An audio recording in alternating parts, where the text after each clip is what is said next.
Haya, bilisan mo na't hinahanap ka ni Sir sa opisina niya. Napatayo siyang bigla nang bumukas ang pintuan ng opisina ng boss niya at lumabas mula roon ang kaibigan at kaopisina niyang si Mia. Tila hinigop ng vampira ang dugo nito dahil namumuti na ang muka dahil siguro sa takot. Ano na naman ang ginawa ko? Bulong niya bago tinungo ang opisina ng kanyang amo.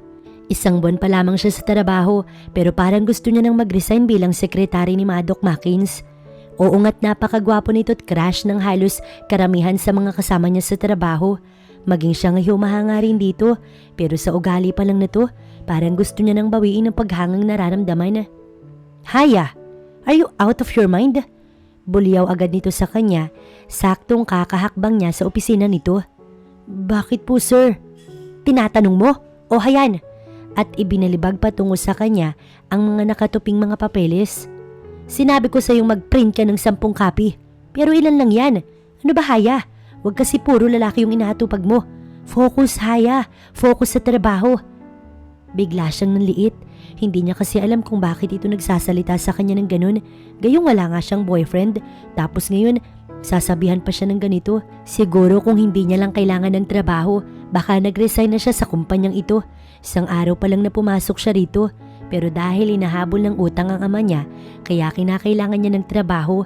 Iniisip pa nga niya kung paano niya iyon babayaran sa susunod na linggo na siyang ibinigay na palugit ni Mang Rudy sa kanyang ama. Sorry po, uulitin ko na lang. Hindi na siya nagsalita o ipinagtanggol ang sarili dahil alam naman niya na hindi siya mananalo sa boss. Where are you going? Natigilan siya. Sa labas po, magpiprint po sir. Sinabi ko bang umalis ka na? At itong kape mo malamig. Palitan mo nga to. Malakas na tinig nito. Kung babae lang talaga ito, iisipin niyang may regla ang boss. Pero kung iisipin, araw-araw itong ganito, kaya araw-araw ding nireregla. Aba di naubos na ang dugo niya kung ganun. Sa loob niya at napangisi dahil sa iniisip. Anong nakakatawa? Umarko ang isang kile ng boss niya habang seryosong nakatitig sa kanya. Pinalis niya ang ngiti at pilit na inayos ang sarili. Wala po sir. At kinuha ang tasa ng kape. Paanong hindi lalamig hindi naman niya iniinom? Bulong ng isip niya habang palabas ng opisina ng boss niya. Siguro kung mabait lang yung boss niya, baka mas na-inlove pa siya dito. Pero hindi kasalungat ang ugali nito sa dream guy niya. Pinipilit na lamang niyang masabaan pa yung pasensya dahil mukhang nag-break ang boss niya at ang GF nito last week. Siguro dala pa yun ng pagiging heartbroken nito. Pero kahit hindi naman heartbroken, demonyo pa rin naman ang ugali. Siguro nung nasa tiyan ito ng mama niya, baka puro sama ng loob yung ibinibigay ng asawa nito kaya ganun. O, ano raw? Nabulyawan ka ba? Tumigil siya sa paghakbang nang humarang si Mia. Oo, araw-araw naman bakit ka ba kasi nagtitiis sa hudyong yan? Kung ako siguro, kalahating araw pa lang niliyasan ko na. In fairness sa'yo Haya ha, masyadong mahaba yung pasensya mo sa boss natin na yan. Ano, crush mo no, kaya hindi mo mapakawalan. Siniko pa siya nito, ngunit hindi niya napinansin at tumalikod na lamang na parang walang narinig. Pauwi na si Haya ng hapong yun. Kasama niya si Mia habang tinatahak ang kahabaan ng highway patungo sa isang restaurant sa unahan. May imi-meet up daw kasi si Mia na chatmate at dahil natatakot daw itong mag-isa kaya isinama siya nito. Back up lang daw, baka kasi sakaling bastos ang lalaki. In fairness naman, sa isang sikat na restaurant nito niyaya si Mia, kaya naisip niya baka may kaya o mayaman ang ka-chatmate ng beshi niya. Sana, ito na yung future ko Haya. Pagdasal mo ko ha. Anito, habang papasok sila sa restaurant na yun. Oo, lagi naman pero dun lang ako ha, para hindi makahalata na may kasama ka. Mahirap na baka mahuli tayo. Aniya, at bumitaw sa pagyapos ni Mia sa kanyang braso. Hihintayin mo ko, titignan mo ko diba? Malay mo baka kidnapper pala. Grabe ang tindi ng saltik ng best friend niyang ito. Natawa tuloy siya bago itinulak si Mia papasok ng restaurant. Uuwi na sana siya kaso, bruha talaga itong kaibigan niya. Nadadamay siya sa kalandi ang ginagawa. Kaya heto, mag-isa siya habang nagmamasid sa loob. Pero hindi niya inaasahan ang paglapit ng isang waiter. Ano po yung order niyo, ma'am? Nagulat siya. Kailangan ba kahit uupo lang dun mag-order na? Hindi ba pwedeng hiramin lang yung upuan saglit? Naku naman, nagtitipid pa naman siya ngayon dahil may pinag-iipunan siya. Tubig na lang kuya, okay lang? Umiti siya rito. Walang itulak kabigin kay Haya. Napakaganda niya at kadalasan napagkakamalan siyang ibang lahi dahil sa puti, tangos ng ilong at matangkad rin siya. Maasul ang mga mata. Isa kasing American ang kanyang ina at Pinoy naman ang kanyang tatay. Yun nga lang, namatay na ang mama niya last year dahil sa breast cancer. Hindi ng dahilan kaya't naisanla ng papa niya ang bahay at ang sari-sari store nila. At ngayon, kailangan na nilang tubusin dahil kung hindi, mapapalayas na sila sa bahay at makukuha na ni Mang Rudy ang sari-sari store kapag hindi niya nabayaran next week. Okay po ma'am, ngumiti pabalik ang waiter. Mukhang type siya pero sorry, wala pa sa isip niyang mag-boyfriend. Habang nagbabasa siya ng nobela sa cellphone, hindi niya namalaya na may isang pamilyang naupo sa isang table, ang pagitan kung nasaan siya ngayon. Hindi man lang niya sinubukang tignan kung sino yun dahil abala siya sa binabasa. Maddox, akala ko ba ngayon mo ipapakilala ang magiging asawa mo? Rinig niyang tanong ng matandang tinig. Napatingin siya dahil ang pangalang binanggit nito ay kapangalan ng boss niya at ganun na lamang ang panlalaki ng mga mata niya nang makitang boss nga niya ang nasa kabilang mesa. May dalawang matandang katabi ito, kung hindi siya nagkakamali.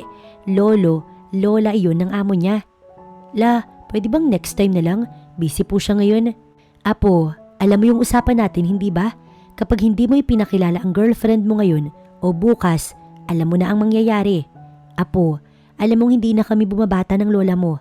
It's been a year nang ipangako mong magkakaasawa ka na, pero hanggang ngayon wala pa rin. Seryosong tura ng matandang lalaki.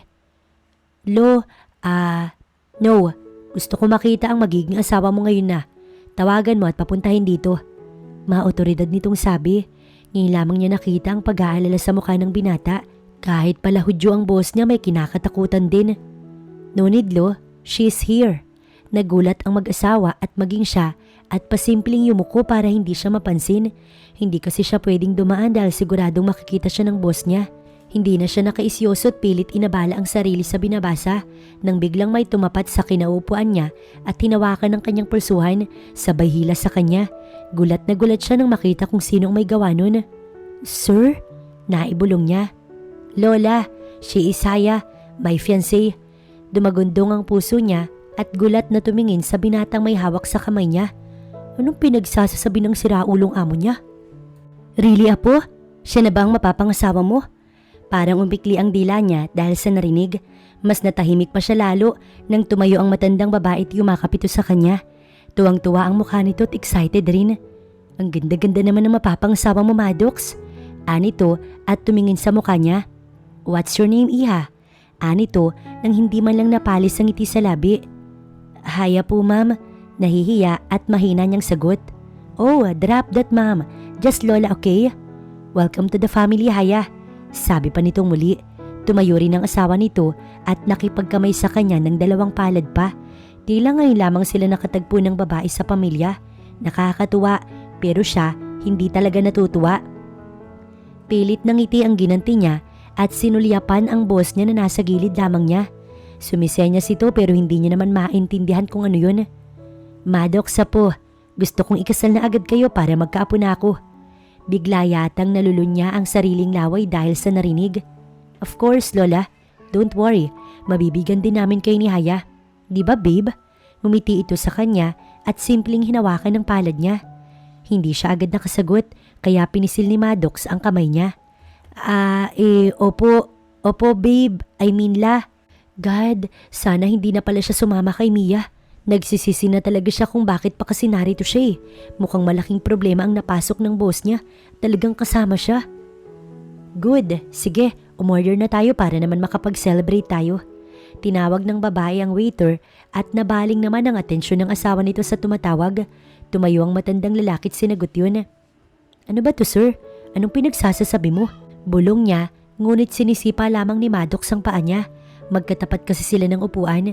Pilit nitong pinapatahimik ang kanyang bibig. Baka daw marinig sila. At dahil hindi pwedeng mag-usap, kinuha niya ang cellphone at nagsimulang mag-type. Ano ba to? Sakyan mo lang. Reply ng kanyang amo. Sakyan? Sir, maawa ka. Ayoko pa pong mag-asawa. So choosy ka pa niyan. Tinaasan niya ito ng isang kilay. Okay, fine. Gwapo ka, sir. Pero gwapo ka lang at tuldok na ang kasunod. Kanina lang ay halos manliit siya sa bawat sermon nito sa kanya sa opisina, pero ngayon tila yata nagbagong bigla. Sino naman ang hindi mamumutok ang butsi sa ganitong sitwasyon? Gugulatin ka ng ganito katindi? Just do it, okay? Mag-uusap tayo mamaya. Bahala ka, basta ayoko sa mga pinag-aarte mo. Akmang tatayo siya nang tapakan ni Maddox ang paa niya. Iha, may problema ba? Tanong ng babae sa kanya. Po, wala naman po. Ani yan ng pilit. Okay, akala ko masakit ang tiyan mo. Ano po kasi, naiihi po ako. Pwede po bang mag-CR po muna? Isasama ko na po si sir. Ano ang ibig kong sabihin, si Maddox po? Napangiti ang matanda. Agad niyang hinila ang kamay ni Maddox at mabilis na tinungo ang CR. Nagtanong pa siya sa waiter kung nasan yun. Agad namang itinuro ng waiter kung nasaan ngayon. Hindi ho, ayoko sir. Magbabayad ako. Hindi ho, iba na lang. 10 million. I will give you 10 million. Magpatuloy ka lang. May sakit sa puso ang lola ko, kaya kapag sinabi mong nagsisinungaling lang tayo, baka atakihin to. Please, Haya, gagawan ko ng paraan. Huwag kang mag-alala. Nagulat siya dahil ang boss na kilala niya, hindi man lang gumagamit ng please sa tuwing magsasalita o may iuutos ito. Pero ngayon, abay biglang bumaliktad ang sitwasyon. Kailangan niya ng pera, pero natatakot siya. Hindi naman siguro totoo na ikakasal tayo, hindi ba? Totoo. Simpleng sagot nito. Hindi, ayo. Natigil ang pagsasalita niya nang bigla na lamang siili ni Maddox ang labi niya. Oh, how sweet naman. Pero Maddox, mamaya na yan kapag kayong dalawa na lang. Baka mamaya may ibang makakita at ano pang sabihin sa inyo. Bumitaw si Maddox at nakita niya ang lola nito na papasok din pala ng CR. Sa hallway sila at nasa unahan pa ang CR. Shit, sa loob-loob niya dahil sa bango ng hininga ng binata. Pupunta ka iha ha? Anito habang papasok ng kotse ang lola ni Maddox. Tila ayaw pa nitong bitawan ng palad niya. Napakagaan naman kasi ng loob niya sa matanda. Hindi ito tumitingin sa estado ng buhay ng isang tao kahit pa napakayaman ng pamilya. Halata ring mabait dahil maamo ang mukha nito. Nakangiti siya hanggang sa makaalis ang kotse na mag-asawang Mackins. Si Mia, hindi niya na alam kung nasaan ang babaeng yun. Sinilip niya kasi sa loob kanina. Hindi niya na makita maging ang lalaking kadate nito. Tinawagan niya pero hindi sumasagot. Ring ng ring kaya pinabayaan niya na lamang. Matanda na yun at isa pa, may sarili rin siyang problema. I need to go. Anito tak mga hakbang. Abat napakawala namang modo ng mokong na to ah. Hindi na lang siya inalalaga yung madilim na. Kung hindi siya isinama sa problema nito, malamang sa malamang kanina pa siya nakahiga sa kama niya. Gwapo nga pero wala namang awa. Wala talagang kwenta. Bulong niya, ngunit mukhang narinig yun ni Maddox, kaya bigla itong lumingon at tumingin sa kanya. Malapit na malapit at kaunting galaw pa, magtatama na ang tungkil na mga ilong nila. What did you say, Haya? Ha? Ano ho, wala. Sabi ko, mauuna na ako at baka matagalan ho ako nang makasakay. Mahirap na. Mag-isa pa naman din ako kasi iniwan po ako ni Mia, di ba? Kawawa talaga ako, sir. Ngunit, ngumisi lang ito. Nagmarcha siya paalis, pero hindi pa siya nakakalayo. Muling nagsalita si Maddox. Don't forget, bukas ng gabi, susunduin kita sa inyo. Hindi na siya lumingon at nagpatuloy na lamang sa paglalakad. Napakawala talagang kwenta ng lalaki, kaya siguro iniwan ng girlfriend kasi napakaano. Gigil na bulong niya.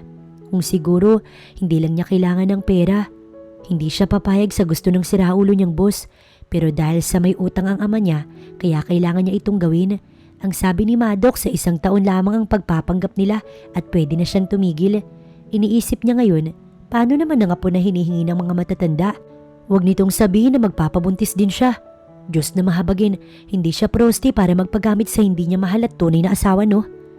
Manong, dito na lang ho. Nang tumigil ang tricycle ay nagbayad siya bago bumaba. Pagtapat niya sa bungalow nilang bahay, makikita ang sari-sari store nila sa gilid ng kanilang bahay. Pagpasok ng gate, makikita ang mga tanim na orchids ng kanyang namayapang mama.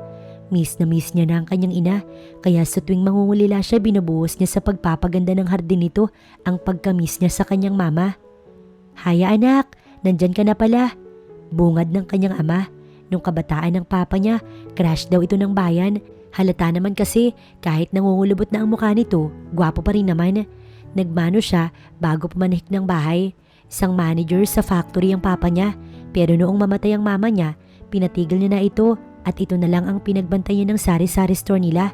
Siya na lang ang nagtrabaho para sa kanilang dalawa. Kumain ka na ba anak? May ulam at kanin sa mesa. Gusto mo initin ko? Napakabuti ng ama niya. Kaya nga kahit wala ang mama niya, hindi siya masyadong ginugupo ng lungkot dahil sa ama niya na napakamasayahin. Alam niyang miss na nito yung ina niya. Ayaw lang nitong ipakita na malungkot ito. Okay na ako pa, magpapahinga na po ako. Lumapit siya sa sofa at pagod na umupo ron. Dumiretso naman sa kusina ang ama niya. Mukhang may kukunin. Sinandal niya ang ulo sa sandigan ng upuan at pumikit habang hinihilot ang ulo. Ngunit natigil siya nang tumunog ang bell sa tindahan nila. Ibig sabihin ay may bumibili. Siya na ang tumayo para puntahan ng bumibili. Ano ang bibilin mo? Kailangan pa niyang hawiin ang mga nakasabit na mga tinda upang makita kung sino ang bumibili. Pwede ba kitang bilhin? Dumagundong ang puso niya nang marinig mula sa labas ng tindahan ng baritonong tinig na pamilyar sa kanya. Sir? Nung ginagawa mo dito, sir? Hinila niya si Maddox papasok ng tindahan nila upang walang makakita rito. Masyado pa man ding marites sa mga kapitbahay nila. Baka ma-issue na mahirap. Isa pa man din siyang ulirang anak ni Solomon at mananatiling iyon ang bansag sa kanya ng kabarangay hanggang sa tumanda siya. Why? Sinundan kita. Baka sang kadalhin ng tricycle. Bigla tuloy kumabog ang puso niya dahil sa narinig. Susundan din pala. Hindi pa siya hinatid. Parang kulang-kulang din ah. At isa pa, gusto ko makita ang bahay niyo. And of course, your dad, para makapagpaalam tayo ng... Shh! Magdago ka bilis. Tinulak niya pa ito sa gilid kung saan may mga nakatambak na mga cheese curls. Why? Bulong nito. Nandyan si Papa. Sakto, Diyan ka lang, huwag kang lalabas. Banta niya at muling itinulak ang lalaki paupo sa mga plastik na may lamang paninda. Anak, ayos ka lang? Parang may narinig kasi ako na kaluskus mula rito eh. Ha? Ayos lang pa. Ako na po muna dito. Tutal, hindi pa naman po ako inaantok. Gumalaw ang mga plastik kaya't yumuko siya at nagkunyaring inaayos yun upang hindi mapansin ng ama niya na naroon si Maddox. Ganun ba? Sige, kakain na muna ako. Gusto mo ng juice, Haya? Dadalhan kita. Ay, wag na po. Ako na lang po yung kukuha mamaya pa. Pagtalikod nito, hinabol pa ng silip ni Haya. Nang makitang nakapasok na ang ama niya, agad niyang binalikan si Maddox sa loob ng tindahan. So ganun, sinubukan mo talaga akong ipahamak no, sir? Kahit ngayon lang makabawi siya sa kasupladahan at kamaldituhan ng boss niya, isang buwan din kaya siyang nagtiis sa pagtataray nito at ngayong kailangan nito ng tulong niya, ano ba namang gumanti siya kahit kaunti lang? Boss mo pa rin ako, Haya. Ah, boss, tapos fiancé din. Galing-galing mo naman, sir. Kayang-kaya mo kasing manira ng buhay ng isang galawan lang. Tila natamemi ito at hindi nakapagsalita ng ilang segundo. Fine, I'm sorry, okay? Kailangan ko lang talaga ng tulong mo, Haya. Gagawa ko ng contract para pwede mo na akong iwan after 1 year. 1 taon lang yung hinihingi ko, Haya. Hihintayin ko lang na makapagpa-opera sa lola sa States. Kapag gumaling na siya sa sakit niya sa puso, pwede mo nang putulin ang kontrata. Sila lang ang pamilya ko, Haya. At ayoko nang mawalan ulit ng pamilya. So please, I'm begging you, kahit ngayon lang. Natutunaw ang puso niya sa mga narinig. Kahit pala kagaya ni Maddox na may satanas ang ugali, may kinakatakutan din. Alam niya kung gaano kasakit mawalan ng mahal sa buhay dahil naranasan niya na iyon. Pero ang isiping after a year maghihiwalay sila, para ngayon pa lang nalulungkot na siya agad. Paano ang baby? Napipilitan niyang tanong. Don't worry, magagawan ko ng paraan yan. Pwede tayong mag-ampon or anything na magkaroon tayo ng anak. Pwede kang mag-pretend na buntis kahit hindi. Parang nadismaya siya na hindi niya malaman kung bakit. Kaya pwede na ba akong magpakita sa ama mo? Hindi, pwedeng sa ibang araw na lang. Wag muna ngayon dahil hindi pa ako nag-open kay Papa tungkol dito. Bumuntong hininga ang binata. Okay, but sana bukas alam na niya. Tumango siya rito. At tungkol pala sa dinner na sinasabi ni Lola, don't worry about that. Ako ang bahala sa isusuot mo.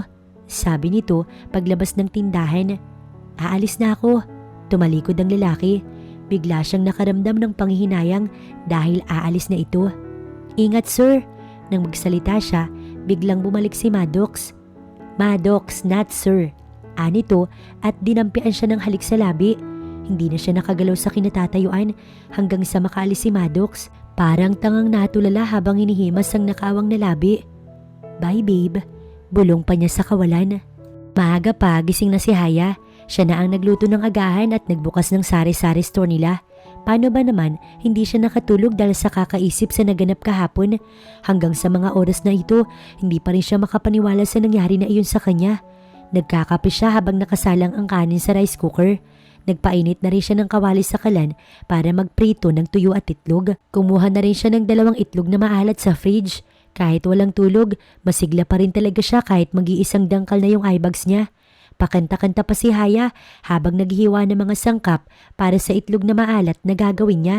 Agad lumapit sa kalan at naglagay ng mantika. Mabilis ang bawat galaw niya, ngunit kahit ganun, panay ang pagkanta niya. Magandang umaga. Aba, mukhang masaya yung anak ko ah. Hindi na siya lumingon at ngumiti na lamang. Gusto niyo po ng kape pa? Yes please. Nang maluto ang scrambled egg at tuyo, pinatay niya na ang kalan at sinunod ang kape ng kanyang papa. Ganito lang talaga araw-araw ang routine niya. Sanay siya sa gawaing bahay at mahilig din siyang magluto. Namana niya iyon sa kanyang mama. Matapos nilang mag-agahan ng ama, naghanda na siya para pumasok. 8 a.m. kasi ang trabaho niya. Baka makagalitan na naman siya ng boss kapag na-late siya.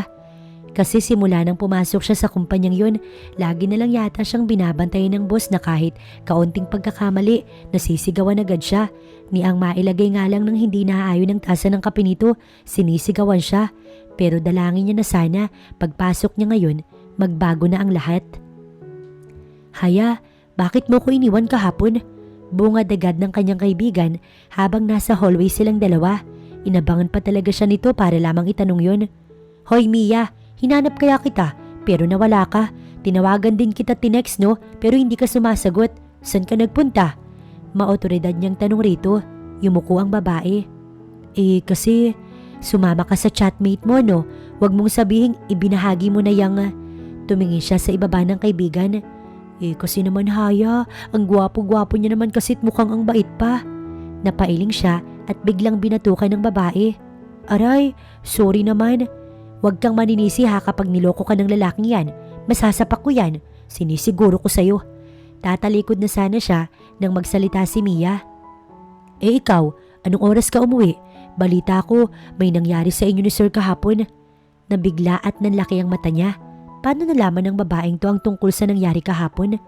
Lumapit siya at hinawakan sa braso ang babae. Psst, baka may makarinig sa'yo. Aniya, tumingin muna siya sa paligid bago nagkwento. Ay! Natampal niya ang bibig ni Mia nang bigla itong tumili. May ilang tumingin at tila nagulat. Nothing to see here, sorry. Sabi niya na lamang. Totoo? So ibig sabihin boylet mo na si Sir? Pabulong nitong tanong, halata rin ng pangingislap ng mata dahil sa excitement. Oo, pero hindi ko alam kung kakayanin ko yun, Mia. Biglang nalukot ang mukha niya. Ay sus, ikaw pa. Kayang-kaya mo yun para sa utang ng papa mo. Ilang araw ba yung pagpapanggap mo? Araw? Anong araw? 1 taon, Mia. Ano? Sumigaw na naman ito kaya muli natampal niya ang bibig ni Mia. Kasi alam mo namang gusto ko yung mokong nating boss, diba? At alam mo rin na hindi pa ako nagkaka-boyfriend ni hindi ko nga alam ang gagawin kung paano at anong ikikilos ko sa tuwing kasama ko siya. Dahil sa tuwing nasa tabi ko si... Habang nagsasalita ay nanlalaki ang mata ni Mia habang nasa likuran niya ang tingin. Para itong kwago, hindi niya iyon pinansin at patuloy lang sa pagsasalita. Natatamemi ako at bumibilis din yung tibok ng puso ko. Alam mo yun? Parang hinahalo ka yung sikmura ko at... I know that kind of feeling, babe. Hinawakan nito ang palad niya at hinila patungo sa opisina nito. Hindi na siya nakapagsalita pa dahil sa sobrang gulat. Here, take this. Sabay abot ng cheque sa kanya. Pagkakuha niya, tumambad ang tumataginting na 10 million pesos in words. Nanginginig ang kamay niya habang pinagmamasdan yun. Hanggang ngayon, hindi pa rin siya nakakahuma sa sobrang pagkagulat niya kanina habang nag-uusap sila ni Mia sa pasilyo. Tapos, nadagdagan pa ng abutan siya ng ganito kalaking pera ni Maddox. From now on, girlfriend na kita. Doon lamang tumingin si Haya sa boss na nakaupo sa swivel chair nito. Pero sir, I said Maddox. Madiin itong sabi. Pero Maddox, listen at tandaan mo lahat ng mga sasabihin ko.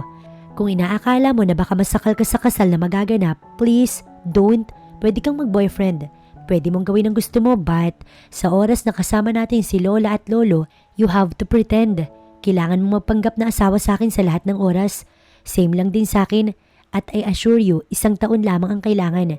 Pagkatapos ng lahat at ng operasyon ni Lola, pwede na tayong maghiwalay. At isa pa, no love attached, just business. Is that clear? Biglang napawi ang nararamdamang saya sa puso niya.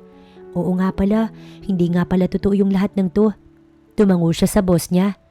Pero Maddox, pwede pa rin naman ako magtrabaho dito, di ba? Of course, nasabi ko na kay Lola at Lolo na sekretary kita at wala naman yung problema sa kanila. Nakahinga na siya ng maluwag. Okay po. Nanlulumo siyang tumalikod. Hindi niya alam kung bakit bigla na lamang siyang nalungkot. Nag-expect lamang siguro siya sa mga bagay na hindi naman pala nag-e-exist at kailanman hindi mangyayari sa kanilang dalawa ni Maddox. Siyempre mayaman yun at siya isa lamang empleyada ng kumpanyang ito. After lunch, umalis sila ni Maddox. Hindi niya alam kung saan, basta na lamang pinakancel nito ang lahat ng scheduled meetings na dadalohan ng binata mamayang hapon. Katabi niya ang binata sa sasakyan. May driver naman kaya nasa backseat silang dalawa. Nakaramdam siya ng kakaiba kaya ibinaling na lamang niya ang tingin sa labas ng bintana. Nalungkot siya, hindi alam kung bakit at kung ano ang dahilan. Basta panay ang buntong hininga niya hanggang sa makarating sila sa mall. Follow me. Napakawala talagang kwenta. Hindi man lang siya pinagbuksan ng pintuan. Di pa dapat ganun ang magkarelasyon. Ang bilis ng lakad nito kaya patakbo siyang sumunod. Sa isang dress shop sila napadpad sa mamahaling bilihan ng mga damit. Good afternoon sir, may I help you? Pagbungad ng sales assistant, sumusunod lamang siya ngunit hindi niya maiwasang tignan ang presyo ng mga damit. At talagang nalulula siya sa presyo ng mga yon. 15K? Ang simple lang na to ah. Bulong niya at inayos yun, baka magasgas o manutnut mahirap na. Miss, I need dress for my fiancé. Assist her please. Sabi nito, kaya naman nag-init na naman ang puso niya. Ang sarap naman kasi pakinggan ng fiancé no? Tapos, tinignan pa siya ng babae para i-confirm siguro kung totoo ba yung sinasabi nito. Ngumiti siya, ngunit inirapan lamang siya nito. Abat ayaw mong maniwala, matching ka. Sa loob-loob niya. Mga kalahating oras bago sila lumabas doon at napakarami nilang binili. Hindi naman siya namili noon kundi si Maddox naman. Siya na rin ang nagdala noon. Siyempre hindi naman gentleman ang boss niya. Asa pa siya, mas mauuna pa ito sa paglalakad at siya'y naiiwan sa hulihan at maraming dala. Tumigil sila sa isang salon. May mali ba sa mukha niya para magpasalon pa? Ngunit hindi na siya nagtanong at pumasok na lamang doon. May pupuntahan lang ako, babalikan kita. Anito habang nakatitig sa cellphone. Mukhang may nag-text, hindi na lamang niya pinansin, dumiretso na lamang siya sa loob ng salon. Gawin mo yung gusto mo, yun ang rule diba? Sa loob-loob niya. Okay, I will be there in a bit. May naayos lang ako. Please honey, I need you here. Mas importante pa bang ginagawa mo kaysa sa akin? Natigilan si Maddox, si Madeline ang kausap niya, ang ex na nakikipagbalikan sa kanya last Saturday. Oo, tinanggap niya dahil mahal niya. Yun lang naman ang dahilan niya kaya ayaw niya itong mawala pang muli. Kahit na third party ang naging dahilan ng paghihiwalay nila last month. Si Madeline ang may kasalanan pero ang sabi nito, hiniwalayan na daw siya ng lalaki. Ang sabi nito ay tinakot lang daw ito kaya nakipagrelasyon si Madeline sa lalaking yun. Ang sabi niya ay kasuhan na nila pero ang babae ang umayaw dahil ayaw daw nito ng gulo. Naniwala siya dahil mahal niya. 3 years niya na itong karelasyon bago sila naghiwalay pero nakipagbalikan ng babae at ngayon sila na ngang muli. Ang inaalala lamang niya ay ang tungkol sa kasal. Nasabi niya na ito kay Madeline kagabi at ayaw nitong pumayag. Nagtalo pa nga sila kung bakit si Haya pa raw ay pwede naman ito. Yun na nga ang problema niya. Alam kasi ng lola niya na niloko siya ni Madeline kaya alam niyang hindi ito papayag kapag kay Madeline siya ikakasal. Ayaw na ayaw kasi ng lola niya na patuntungin ng mansyon ng nobya. Sinabi niya ang tungkol sa 1 taong kontrata. Ngunit talagang ayaw pumayag pero paano naman ang lola niya? Isa pa, 1 taon lang naman at tapos na. Makapagpa-opera lamang ang lola niya, pwede niya nang itigil ang lahat. O siguro, hindi naman naabuti ng taon dahil oras na makarecover ang puso ng kanyang grandma, ay pwede na itong isalang sa isang operasyon. Mahina pa kasi siya ngayon kaya kailangan pa nilang maghintay ng ilang buwan. Kaya lang naman niya sinusunod ang grandma ay dahil ayaw niyang ma-stress ito. Kung hindi rin niya ito gagawin, pipilitin pa rin siya hanggang sa magpakasal siya. Kaya para matigil na ang lola, Ginawa na lamang niya ng paraan at nagkaroon naman na naroon si Haya ng hapong yun. Wala siyang ibang magagawa kundi kumapit sa patalim. Oo sige, sabi na lamang niya bago ibinaba ang tawag. Habang pabalik siya sa salon, patuloy na napapaisip si Maddox kung paano si Madeline dahil ayaw talaga nitong pumayag sa gaganaping kasal. Peking kasal para sa kanila ni Haya. Papasok na si Maddox sa salon kung saan niya iniwan si Haya.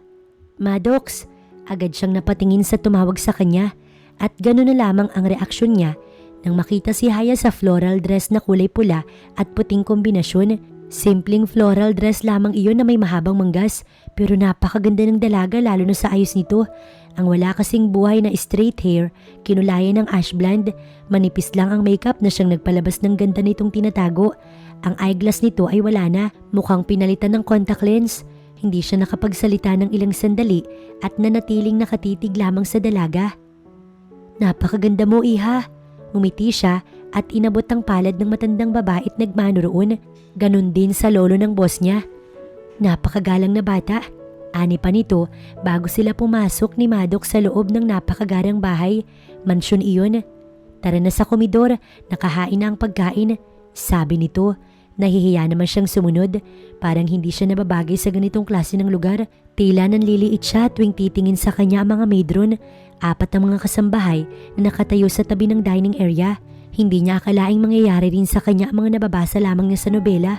Siguro nahihirapan ang mga nakatira rito dahil sa laki ng bahay, mahirapan silang makita ang isa't isa. Haya, natigil lamang siya sa pag-iisip nang bumulong si Maddox. Nasa tapat na pala siya ng upuan, hindi man lang niya nalaman. Ngumiti siya ng pilit kay Maddox nang ipaghila siya nito ng upuan. Nagtataka siya para kasing kanina pa niya napapansin at nahuhuling nakatitig ito sa kanya ng palihim. Simula lang ito nang magpasalon siya. Kung siya ang tatanungin, wala namang masyadong nagbago. Make-up at eyeglass lang naman niya at buhok na kinulayan. Salamat. Mahinang sambit niya bago naupo. Agad namang tumabi si Maddox sa kanya. Doon lang niya naalala ang sinabi ng binata sa kanya na kapag nasa harap sila ng mga lolo at lola nito ay kailangan silang maging sweet. Akala niya talaga ito totoo na. Nag-assume pa man din siya. Iha, nasaan ang papa mo? Ang tanong ni Chairman Ruffin na lolo ni Maddox. Masakit daw yung ulo ni Tito Solomon Lo, kaya pasensya na daw kung hindi siya nakadalo ngayong gabi. Sabat ni Maddox, pasimple pa siya nitong tinignan. Ganun ba? O siya, kumain na tayo. Sana'y magustuhan mo yung inihanda namin para sa'yo, iha. Para talagang nakakataba ng puso ang ganitong klase ng lolo at lola. Siya kasi walang lolo o lola dahil patay na. Sa side naman ng mama niya, malayo ang mga ito kaya hindi niya nakasama. Habang kumakain, panay ang kwentuhan at kadalasan ay tawanan. Kahit ngayon pa lamang sila nagkausap ng matagal, parang nakagaanan niya na agad ng loob ang mag-asawa. Hindi rin siya pinabayaan ni Maddox dahil todo ito alalay. Siya lang ba? O talagang napapansin niya ng panay ang pagsulyap sa kanya ng binata? Siguro naninibago lang ito kaya ganun ang mga tingin na pinupukol nito sa kanya. Sana ay mas malalim pa yung maging relasyon nila. Pero sa katayuan niya, medyo malayo sa realidad ang mga nasa isipan niya. Maddox, gusto ko sana kapag nakasal kayo ni Haya, kambal agad ha. Biglang naibuga ni Haya ang iniinom na juice dahil sa narinig sa matandang babae. Are you okay? Inabutan naman agad ito ng tissue ng binata at tinulungan pa siyang punasan ng damit nitong may patak na juice. Nagkatinginan ng dalawang matanda't ngumiti pero hindi iyon nakita ni Haya o ni Maddox. Matapos ng hapunan, nag-usap pa sila tungkol sa kasal. At ang sabi ni Rosalia, sa susunod na linggo na raw. Nagulat pa si Maddox at Haya dahil hindi nila iyon inaasahan. Bakit ang bilis naman yata? Gayong ang sabi sa kanya ni Maddox, next month pa. Kaya nga hindi siya nagmamadaling magsabi sa ama niya dahil matagal pa naman. Pero dahil sa sinabi ng lola ni Maddox, tila kinabahan siyang bigla. Rosalia, ang bilis. No, Ruffin. Gusto ko na magkaapo kaya dapat madaliin natin. Alam mo na, hindi natin alam kung hanggang saan na lamang ako. Don't say that. Nag-i-improve ang puso mo. Kaya baka sa mga susunod na buwan, makapagpa-opera ka na. Matagal pa tayong magsasama-sama kaya wag kang mawalan ng pag-asa. Ngumiti si Rosalia at niyakap ang asawa. Sila naman ngayon ni Maddox at Haya ang nagkatinginan. Mag-aalas 9 na nang magpaalam si Haya. Hinatid siya ni Maddox pa uwi sa kanila. Pero habang palabas ng gate, nagring ang cellphone ni Maddox. Agad nitong sinagot ang tawag. Madeline? Malumanay nitong sabi. Biglang sumikdo ang puso niya at tila unti-unting pinupunit nang marinig ang pangalan ng ex nito. Yes, of course, pupunta na ako. Wait me there, okay? Pinilit niyang iayos ang sarili kahit ang totoo. Sobrang sakit ang dinudulot ng mga pag-uusap ng mga ito sa kanya. Ibig sabihin, nagkabalikan na ang dalawa? Hindi na nagpahatid si Haya. Kusa siyang sumakay sa taxi pa uwi sa kanila. Ayaw niya kasi makabala pa sa kanila. Bakit napakasakit naman yata sa puso niya ang nangyayaring to? Akala niya wala na si Maddox at Madeline pero sila pa rin pala. Tila libo-libong kutsilyo ang tumatarak sa puso niya. Hindi rin niya maiwasang malungkot nang maramdamang may tumutulong luha sa mga mata niya. Itinaas niya ang ulo upang hindi dumaloy ang tubig sa kanyang mga mata. Pagdating sa bahay, naabutan niya ang papa niyang nagsasarado ng kanilang tindahan. Pinilit niyang umiti bago lumapit rito. Nandyan ka na pala, Haya. Kamusta ang dinner sa mansyon ng mga Mackins? Alam ni si Lumon dahil sinabi niya, pero ang kasal, wala pa siyang nababanggit rito. Ayos lang pa. Matamlay niyang saad. Napansin niyo ng ama niya kaya matapos magsara ng tindahan, sinundan nito ang anak sa silid nito sa taas. Anak, binuksan ni Haya ang pinto ng kanyang silid at pumasok naman si Solomon. May problema ka ba? Baka pwede mong sabihin sa akin. Pasensya ka na ha. Dapat kasi ang mama mo yung gumagawa nito pero ano ka ba naman pa? Ayos lang ho. Huwag niyo na pong isipin yun. Pasasaan ba't magkakasama rin tayo ni mama sa takdang panahon? Pero habang hindi pa in dumarating, tayo na lang po muna. Lumapit si Haya sa ama at ito niyakap. Maya-maya'y kumala siya at nagsimulang magkwento. Natatakot siya at kinakabahan pero nang yakapin siya ng ama, bigla na lamang siyang umiyak. Kahapon, naibigay niya na sa ama ang pera. Pero ang sabi niya, inutang niya daw iyon sa isang lending company. Pero ngayon, sinabi niya na ang totoo, pati ang kasal at ang kontratang sinasabi ni Maddox sa kanya at kung bakit siya umiiyak ngayon. Anak, pwede naman sigurong pakiusapan si Rudy. Ibalik mo na lang ang pera ng boss mo at wag nang magpakasal doon. Mahal mo yung sir mo, alam ko. Pero ang magsakripisyo para sa utang natin, parang sobra naman iyon, Haya. Hinimas nito ang pisngi niya at hinawi ang mga luha niya. Hindi pa. Mas mabuting magbayad ho tayo kay Rudy para hindi ka na po niya takutin. Oo nga, Haya. Pero paano naman ang puso mo? Paano ka? Baka kung anong gawin ng Maddox na yun sa'yo. Pa, ayos lang po ako. Isa pa, hindi naman ganun si Maddox dahil may girlfriend po siya, diba? Pero anak, pa, okay lang ako. Kayang-kaya ko yun kahit ang magsakripisyo at maging manhid dahil may ibang mahalang pakakasalan ko. Niyakap ni Solomon ang anak. Basta anak, pag hindi mo na kaya, bumalik ka sa akin ha. Ikaw na lang ang meron ako, Haya.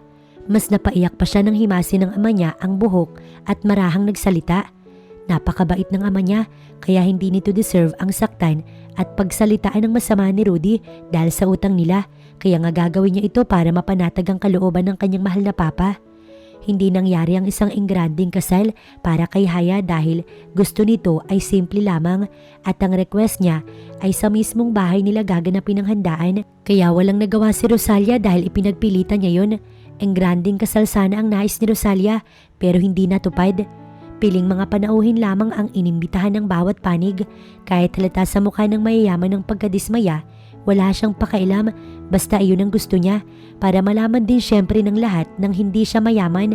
Panauhin din niya si Mia at ang malalapit na kaibigan ni Maddox. Iho, sana sumunod ka sa pinag-usapan natin. Ani ng kanyang ama habang nakaupo ang dalawa sa sofa. Kakaalis lang halos ng lahat at ang mga natitirang bisita ay mga nagiinuman na lamang kasama si Maddox at si Solomon na ama niya. Pero nasa labas ang iba at nasa sofa naman silang tatlo. Nasa isahan siyang upuan habang nakikinig sa dalawa na mukhang may mga tama na. Oo pa, pipilitin ko pong sumunod sa napag-usapan pero kung hindi po'y pwede bang patawarin niyo ko? Natigilan siya ng bigla. Ano ba yung pinagsasasabi ng hudyong to? Sa loob-loob niya. Kaninong bahay to? Takang tanong ni Haya kay Maddox nang tumigil ang kotse nito sa tapat ng isang magarang bahay sa isang exclusive subdivision sa Quezon City. Regalo ni Lola. Sagot nito sa kanya. Natulala siya habang binubuksan ng garden gate. Bumaba pa siya ng sasakyan upang makita ng malapitan ang labas ng bahay. Napakaganda! May orchids din doon na paborito niya at ng kanyang mama. May mga roses at may 3 kulay pa. Red, orange, and pink. Lumapit sa hardin at hindi napigilang amuyin yun. Napapapikit pa siya habang inaamoy ang mga bulaklak. Do you like it? Tumango siya at ngumiti. Si Maddox na ang nagpasok ng mga maleta niya sa loob ng bahay. Sana lamang maging maayos ang lahat. Dalangin ng puso niya na hindi siya masaktan ng sobra sa gagawin dahil siya na mismo ang naglalapit sa sarili sa sakit, lalo na at alam niyang may nobya na ulit ito, pero hindi rin naman niya masisisi si Maddox. Sino nga ba siya para bigyan ng atensyon ng isang gwapo at mayamang lalaki? Wala siya sa kwento o nobela para isiping baka mapaibig niya ito sa loob ng isang taon o buwan nga lang, ayon din mismo sa binata. Ngayon pa lang ay nalulungkot ng puso niya sa tuwing naiisip na maghihiwalay din sila makalipas ng ilang buwan at itigil na itong kabaliwang to. Nakakatawa na kailangan niya pa itong gawin kahit alam niyang sa huli, siya lang ang magdurusa syempre. Bakit dito? Kunot noong tanong niya nang idiretso ni Maddox ang dalawang mga maleta niya sa master's bedroom. Why not? Mag-asawa tayo, right? Mag-asawa tayo sa mata nila pero sa ating dalawa hindi.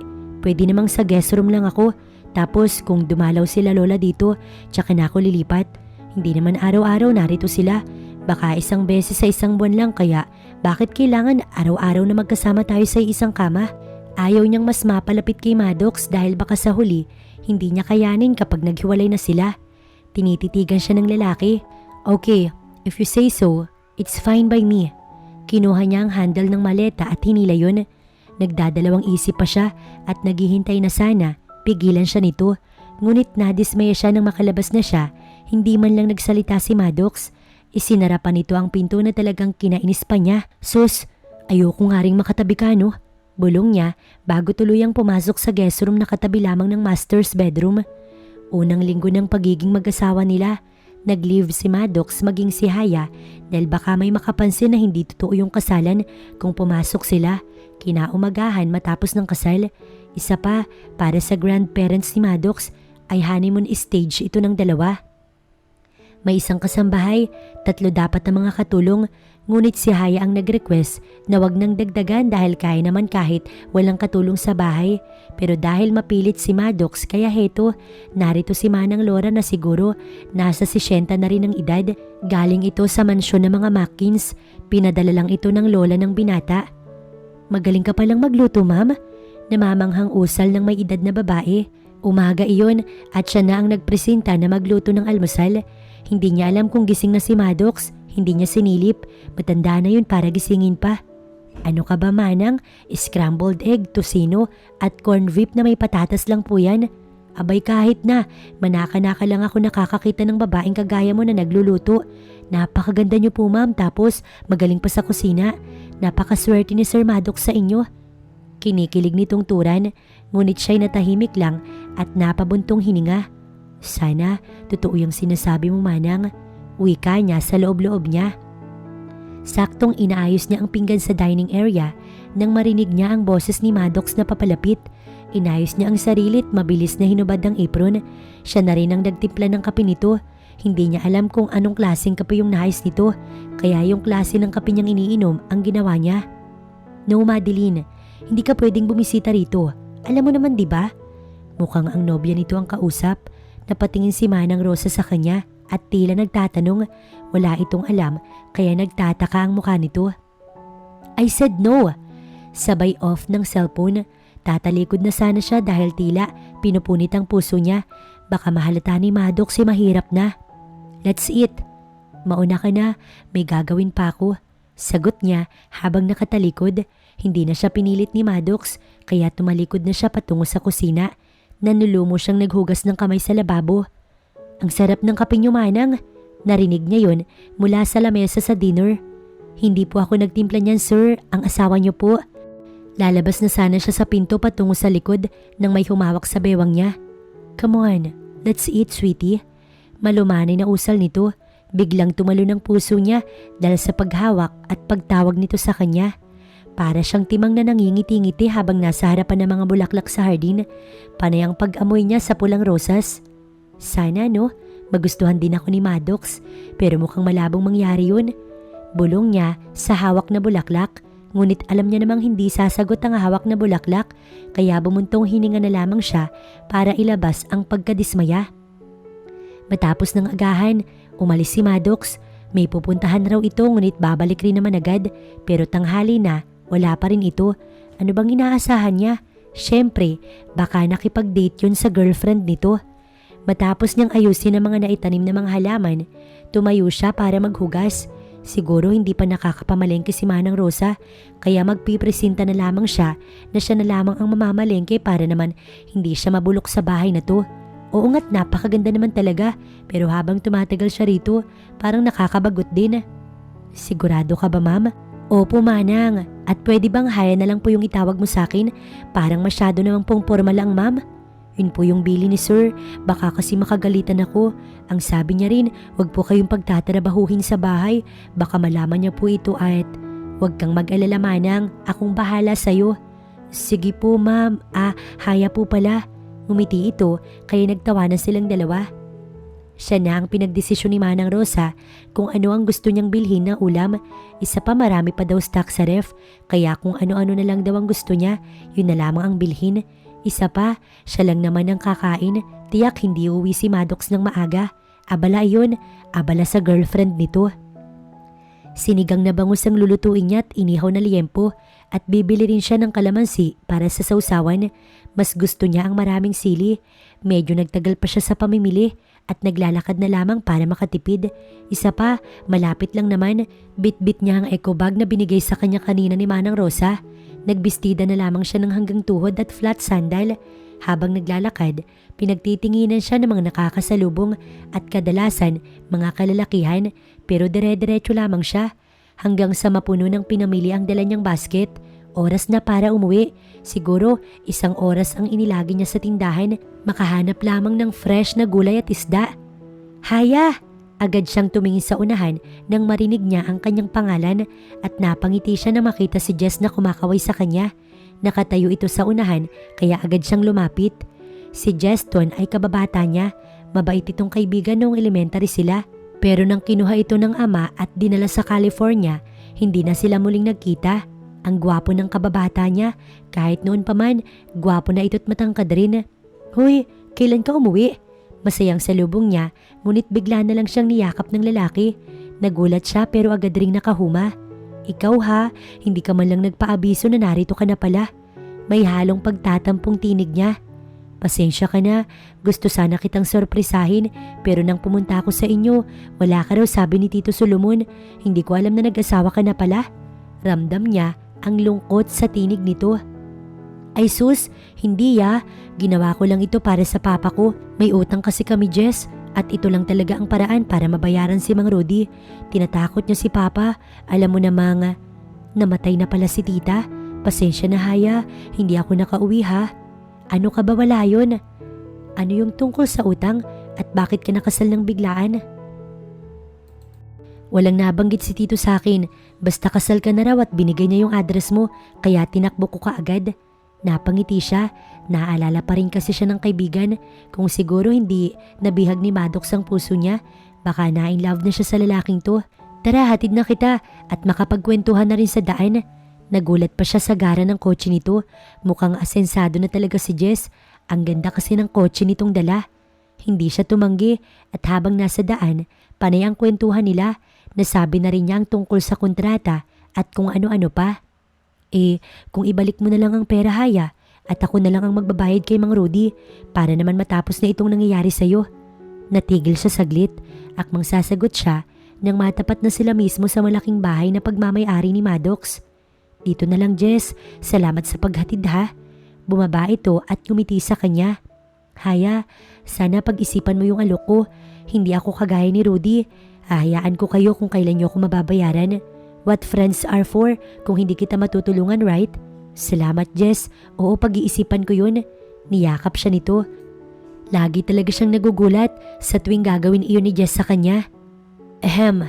Ngunit agad siyang napaatras nang marinig ang tinig na yun. Bumukas ang gate kaya napayuko siya. Si Maddox. Who are you? Seryoso nitong turan. I'm Jeston, Haya's best friend. Ngunit nakipagsukatan ng titig ang kaibigan niya kay Maddox. Parang walang gustong magpatalo. Siguro kung nagsasapakan ng titig, baka may natumba na. Tara na Maddox. Ngunit hindi gumalaw ang lalaki at nakatingin pa rin kay Jess. Salamat sa paghatid sa asawa ko. Hindi ka na sana nag-abala. Susunduin ko na rin sana siya eh. Anito, bago ipinulupot ang kamay nito sa bewang niya. Mas nagulat siya nang halikan siya nito sa labi. Ano bang pinaggagawa ng hudyong to sa kanya? Sa loob-loob niya. Bitawan mo nga ako. Lumabas lang naman ako para mamili. Masama ba yun? Winasiwas ang kamay ni Maddox na nakakapit sa kanyang bewang. Hindi ka ba marunong mag-text man lang? Hindi ako bata para magpaalam pa sa'yo. Isa pa, wag mo nga akong pagsabihan dahil una sa lahat, umalis ka na hindi nagpapaalam sa akin kung saan ka pupunta. Tapos pagdating sa akin, kailangan magpaalam sa'yo. Hindi sumagot si Maddox. Tumalikod ito at tuloy-tuloy na naglakad palabas ng bahay. Ano ba yung problema nun? Hindi nga siya nagagalit sa tuwing nawawala ito. Tapos, namili lang siya. Galit na ito agad. Minsan talaga may pagkasiraulo rin yung lalaking yun. Narinig pa niya ang pag-andar ng sasakyan nito. Tulad nito, aalis na lang nang hindi man lang nagsasabi o nagpapaalam kung saan ito pupunta. Hinayaan na lamang niya at nagsimula ng magluto. Naglalabas si Manang Rosa sa likod ng kusina kaya hindi niya na ito inabala. 12:30 PM na nang siya ay matapos.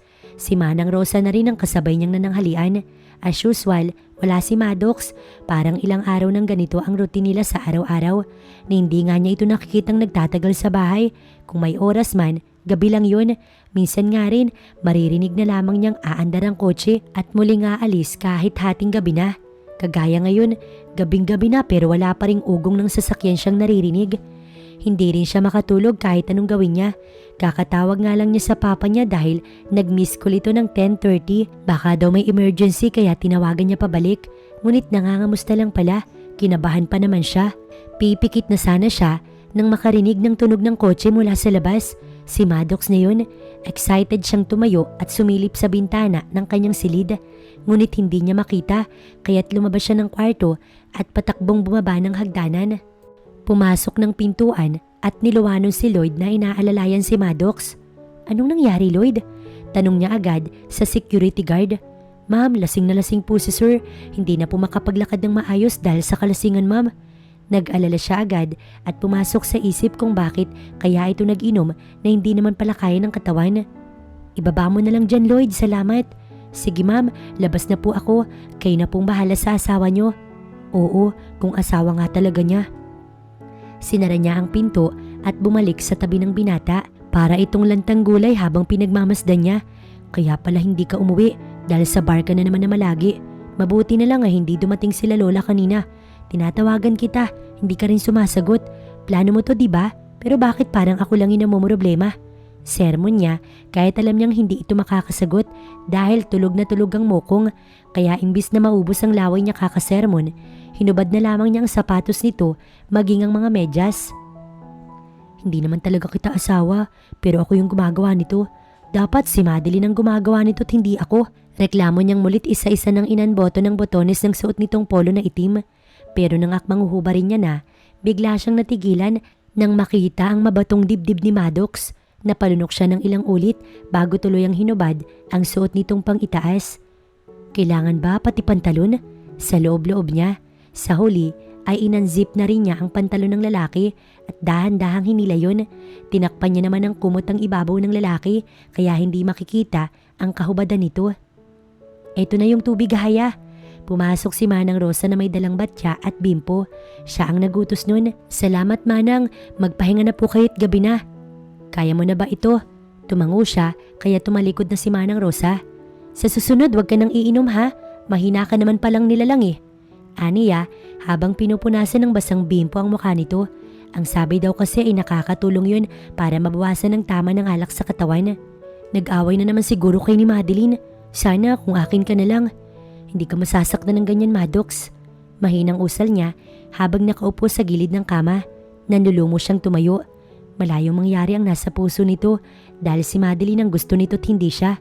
At kahit kailan, hindi siya magugustuhan ng binata. Pagkatapos niyang kumutan, humakbang na siya para lumabas ng silid nito. Pinatay na rin niya ang ilaw at tanging lampshade ang kanyang binuksan.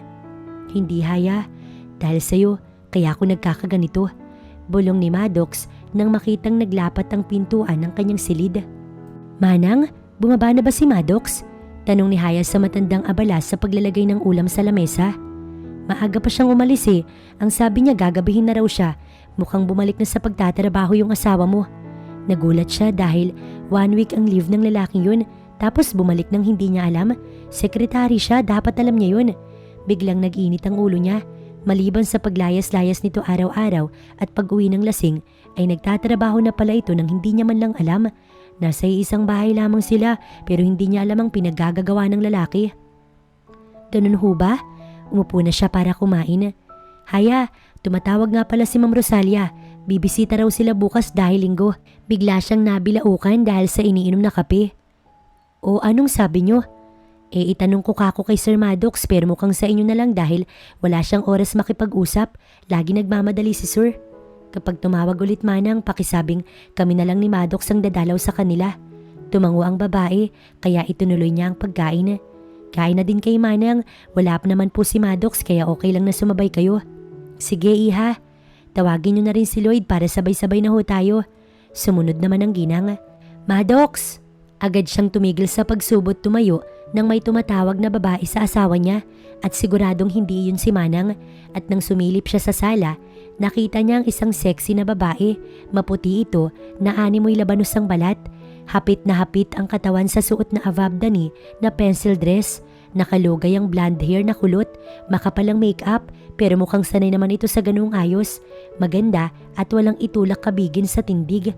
Si Madeline, pero bakit ito narito? Di ba nagkikita naman sila ni Maddox? Good morning Madeline, what brings you here? Aniya, habang papalapit, tumaas agad ang kilay ng babae, pinusturahan siya mula ulo hanggang paa. Simpleng pangbahay lamang ang suot niya. Naka-ponytail ang buhok na hindi pa nasusuklay simula nang bumangon siya kanina. Ikaw ba yung peking asawa ng boyfriend ko? Ano namang nakita ni Maddox sa'yo? At nasan yung boyfriend ko? Nagtaka siya. Akala ko ba nagkikita kayo? Sa tingin mo magkikita kami? Hoy, simula nang sabihin niya sa akin last week na magpapaksal siya sa'yo, hindi na muli kami nagkita. Tinakot ko na at lahat pero hindi siya nagpapakita. Nasaan siya? Bina-blackmail mo ba kaya hindi siya nagpapakita sa akin? Tinakot mo na sasabihin mo sa lola niya na... Bakit ko naman gagawin yun? Para sabihin ko sa iyo Madeline, hindi ko rin gusto ang nangyari sa amin ngayon. Kung sana may paraan para matapos na to, edi ginawa ko na sana. Don't worry. Baka after tomorrow, makuha mo na ulit yung boyfriend mo. At huwag kang mag-alala, wala akong ginagawang masama. Hindi ako kagaya mo Madeline. Hey, ayusin mo yung bibig mo. Sekretary ka lang ni Maddox na naging peking asawa.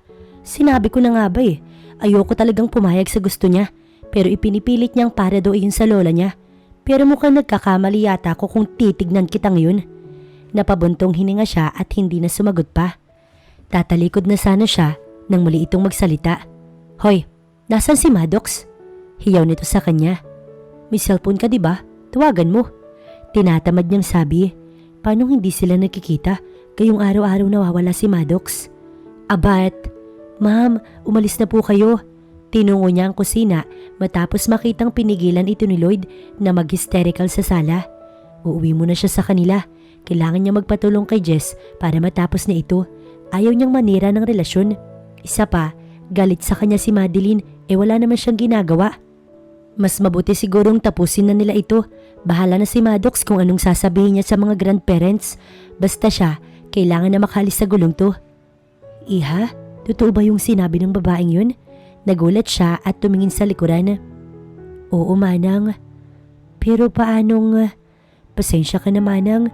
Ginawa lang namin ito para kahit sandali mapasaya si Lola Rosalia at makarecover ito agad at tuluyang maoperahan. Pero kung ganitong nadadamay po ako, kailangan ko nang tapusin ang samin ni Maddox. Kapag umuwi po siya, pakisabi, umuwi na muna ako sa amin. Kapag naon na siya rito, yun po yung sabihin niya para alam niya po. Hindi ka ba uuwi dito mamaya? Malungkot nitong turan. Uuwi po ako. Matapos niyang sumagot, umakyat na siya sa taas. Kailangan niya makausap si Jess at tapusin ang kahibangang to. Sigurado ka na ba sa desisyon mo, Haya? Oo, Jess. Huwag kang mag-alala at babayaran kita kahit paunti-unti. Hindi yun yung inaalala ko, Haya. Nagtaka siya at napatingin sa kaharap. Nasa isang restaurant sila ng hapong yun. Kagagaling lamang ni Haya sa bahay nila at binisita na rin ang kanyang papa. Doon na rin siya na ng halian bago pumunta sa bahay ni Jess para kausapin ito sa tungkol sa tulong na in-offer nito sa kanya noong nakaraang araw. Tinaas nito ang kamay at tinuro ang puso niya. Yan Haya, ang puso mo yung inaalala ko. Napayuko siya. Wala naman kasi siyang sinasabi tungkol sa nararamdaman niya, kaya paano nalaman ni Jess ang tungkol dun? Hindi mo kailangan magsalita para malaman ko, Haya. I know you for so long at hanggang ngayon, hindi ka pa rin marunong magtago ng damdamin mo para sa isang tao. Napangiti siya ng pilit. Talagang ang si Jess ito dahil noon kahit wala siyang sinasabi na crush niya ang classmate nilang si Leon, ay alam pa rin iyon ng binata. Hindi ko alam, Jess. Ano bang dapat? Nag-aalala ko para sa lola ni Maddox. Paano kapag nalaman niya? Paano kapag nalaman ng matanda na hindi totoo yung kasal namin ng apo niya? Baka masaktan ito at maging dahilan pa para ito'y mapahamak. Ikaw na mismo ang sumagot ng tanong mo, Haya. Muli siyang napataas ng isang kilay. Kahit kailan talaga hindi kita magets. Napatawa si Jess kaya't lumabas ang magkabilang dimple nito. Kasi kung desidido ka, Haya, hindi mo lalagyan ng kung paano. Ang mga salita mo, dapat kapag nagsalita ka, yun na yun at hindi mo naiisipin ng iba. Sarili mo lang at hindi sila. Alam mo namang, I know, isa ka mabait at maalalahaning babae na siyang gustong gusto ko sa'yo, Haya. Hinawakan siya nito sa palad. Siya nga pala, sa susunod na Sabado na yung balik ko sa state. Ha? Akala ko ba for good ka na rito? Gulat na tanong niya. No, kung sana hindi pa ako nahuli. Magfo-for good na ako pero mukhang wala na akong pag-asa, Haya. Alam mo naman kung saan ka masaya, suportado kita kahit na masakit dito. Napaluha siya. Napakabuti ni Jess kahit noon pa man. Kung sana ito na lang ang minahal niya, baka hindi pa siya namumroblema ngayon. Siguro masaya siya at hindi sumasakit ang puso niya. Pero ano bang magagawa niya? Hindi natuturuan ng puso. Kung pwede lang, matagal niya nang ginawa yun. Matapos nila mag-usap, nangako si Jess na ibibigay sa papa niya ang pera. Nayakapan niya ito bago sila naghiwalay. Mag-aalas 8 na ng gabi nang siya ay makauwi. Dahan-dahan siyang naglakad paakyat upang hindi marinig ni Maddox ang paglapat ng paa niya sa sahig. Nakahinga siya ng maluwag nang makapasok sa silid niya. Bukas ang lampshade. Nagtaka siya kasi nakapatay iyon kanina nang umalis siya. Hindi naman niya iyon nakaligtaan kahit minsan. Paglapat ng pintuan, biglang tumalo ng puso niya nang may mga bisig na yumakap mula sa likuran niya. Please stay. Bulong nito kaya halos kumawala ang puso niya mula sa kanyang dibdib dahil sa malamyos na tinig ni Maddox. Hindi nakagalaw si Haya ng ilang segundo dahil sa mahigpit na yakap ni Maddox sa kanya. Natulala siya at pilit nilalabanan ng hatid na init na pinipilit kumakawala sa kanyang katawan. Maddox, salitang nagpatindi sa kahibangan ng binata. Hindi ito sumasagot at tanging mga kamay at labi lamang ang pinapagalaw. Dahan-dahan siya nitong itinulak patungo sa kama sa unahan. Ayaw ng utak niya pero nahihibang ang puso niya at nasasabik sa bawat yakap na ipinagkakaloob ni Maddox. Alam niyang nakainom ito dahil sa naghahalong alak at kulon nito. Masakit sa ilong sa tuwing hihinga siya. Tila nanunuot sa kaibuturan niya ang tapang ng alak na may halong pabango. Maddox, anong ginagawa? Wala nang kasunod ang mga katagang yun nang tuluyan na siyang naihiga sa kama at siilin nito ng halik ang nakaawang niyang labi. Tila nakakabaliw na damdamin ang kanyang nararamdaman ngayon. Hindi siya pamilyar sa ganitong damdamin dahil ngayon niya lamang ito naranasan sa tanang buhay niya. Pero kahit nalulunod siya sa halik at haplos ni Maddox, sumasalungat pa rin ang kanyang isip kahit paano. Naitulak pa niya ang binata, ngunit hindi man lang nakapagpatinag iyon, mas naging mapangahas pa nga ang bawat galaw nito. Tigilan mo to, please, Maddox. Bulong niya. Nagawa pa niya iyong sabihin kahit wala na halos na tinig na lumalabas sa bibig niya. May kaunti pang katinuan sa kanyang isip pero bigla ayong namatay nang daganan siya ni Maddox at isa-isang tinanggal ang mga nakakasagabal sa daanan nito. Sa huli, si Maddox pa rin ang nagwagi. Alam niyang pagsisisihan niya ito pero bumigay pa rin siya kahit siya ang talo sa dulo ng lahat ng to. Ang pag-iyak na lamang ng walang tunog ang nagawa niya matapos ang masakit at masarap na naganap sa kanila ng lalaki. Pinagmasdan pa niya ito habang tulog. Bumaling siya sa wall clock. 3 AM na ng umaga at hindi pa siya natutulog simula kanina. Pinilit niya Ngunit hindi siya makatulog dahil sa sitwasyon ng lalaking katabi. Nakayakap kasi ito sa kanya at talagang hindi siya sanay sa ganoon. Lalo na at may nasa ilalim ng kumot na tila nagagalit pa rin magpahanggang ngayon na hindi man lang nagatubiling magsuot ng boxer o ano bago napikit gayong siya'y naibalik na lahat ng kasuotan. Bumangon si Haya. Sigurado naman kasi siyang hindi na siya makakatulog. Umupo siya sa kama at nagsimulang magsulat. Bukas na bukas, ibabalik na niya ang pera kay Maddox at tutuldukan na ang kahibangang to. Kahit na panakuha na siya nito, siguro hindi na lang siya mag-aasawa at magpapakalayo-layo at magbabagong buhay kung saan man yun. Matapos magsulat, tinupi niya yon at nilagay sa drawer at muling bumalik sa kama. Kinabukasan, tanghali na nga siyang magising at wala na rin si Maddox sa tabi niya. Araw-araw na lamang na ganito ang nangyayari sa kanila. Ibig bang sabihin, wala lang ang lahat ng nangyari kagabi? Padabog siyang nagtungo sa CR at naligo. Pagbaba niya, ganun na lamang ang gulat niya nang makita si Madeline katabi si Maddox sa sofa. Nakayakap pa ang babae sa binata. Parang dahan-dahang pinipiga ang puso niya sa nakikita. Paglapat ng paa niya sa ground floor, tinawag pa siya ni Madeline.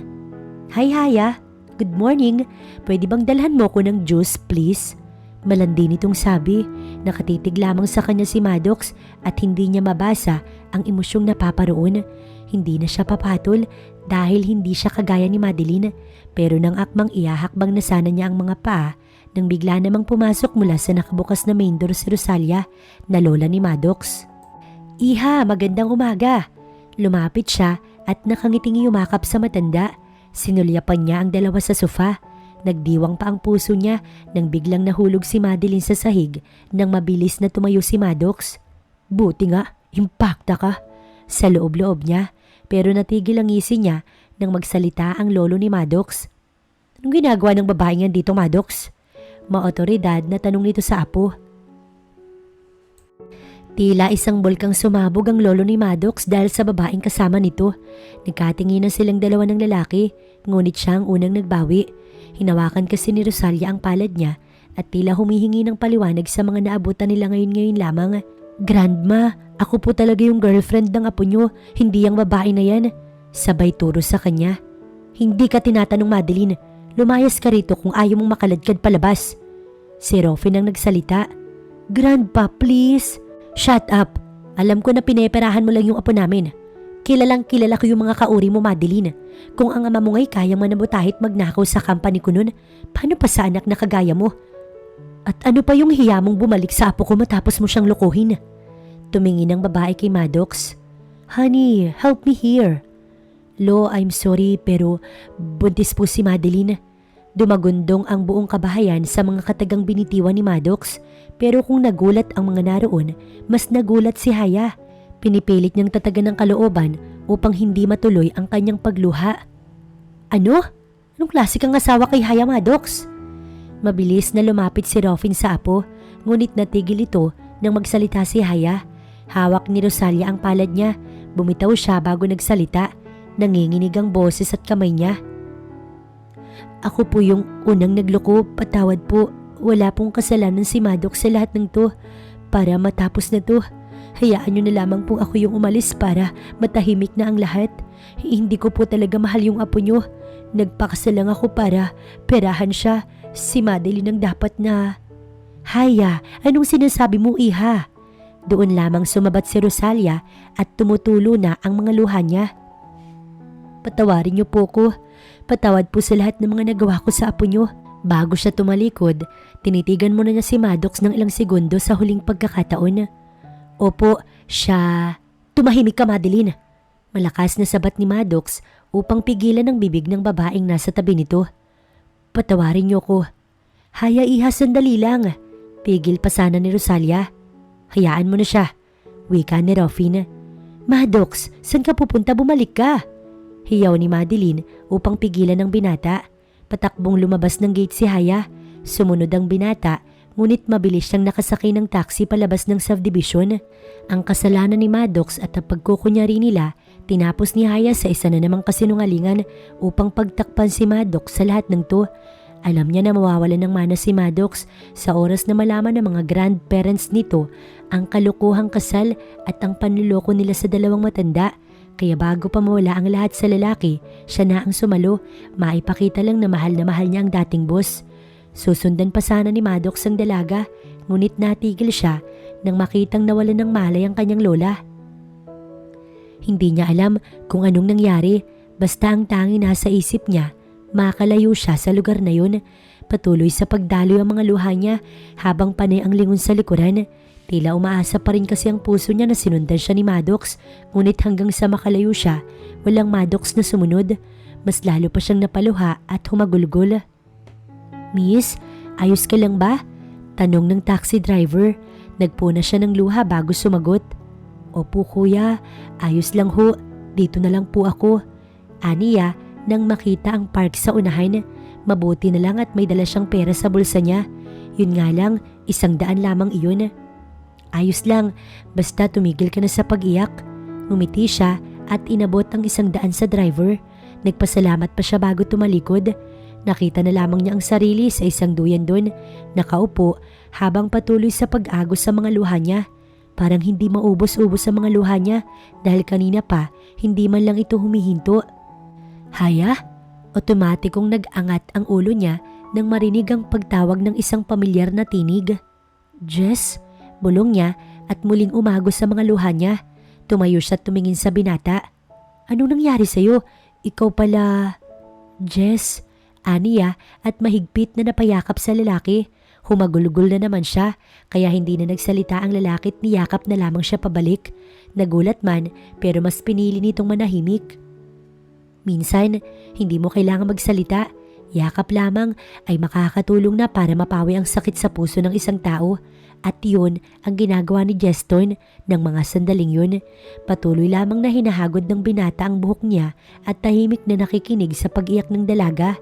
Nang tumigil ito, doon lang nagtanong si Jess. Sinagot naman lahat ni Haya ang mga nais nitong malaman at nag-igting ang bagang ng binata at naikuyom din ng mga kamao sa galit dahil sa mga narinig. "Sigurado ka na ba na gusto mong sumama sa akin?" Tumango siya. Desidido na siya. Kailangan niya itong gawin para matapos na ang lahat ng gulo. Magpaparaya siya. Tutal, yun lang naman ang tanging magagawa niya. Ito naman talaga ang plano niya dati pa eh. Ang lumayo at magbagong buhay sa malayong malayo. "Okay, magpapabook ako ng ticket mamaya. Para bukas, pwede na tayong umalis ng bansa. Don't worry, ako nang bahala sa lahat. Kailangan mo rin munang lumayo dahil hindi mo alam, baka ikaw na ang sinisisi ng lahat sa mga nangyari. Hindi rin natin alam, baka may nangyari na sa lola ng gagong boss mo na yun. Kaya para makasiguro, umalis ka muna." Hikbi na lang ang tanging naisagot niya dahil parang wala na kasi siyang maisip na isagot, lalo na at sobrang nasasaktan siya ngayon. Umuwi siya sa kanila ng gabing yun.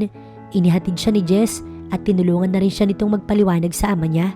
Hindi naman sila nahirapan dahil una pa lang, alam na ni Solomon, sadyang hindi lang nito inaasahan na ganun lamang kabilis ang lahat.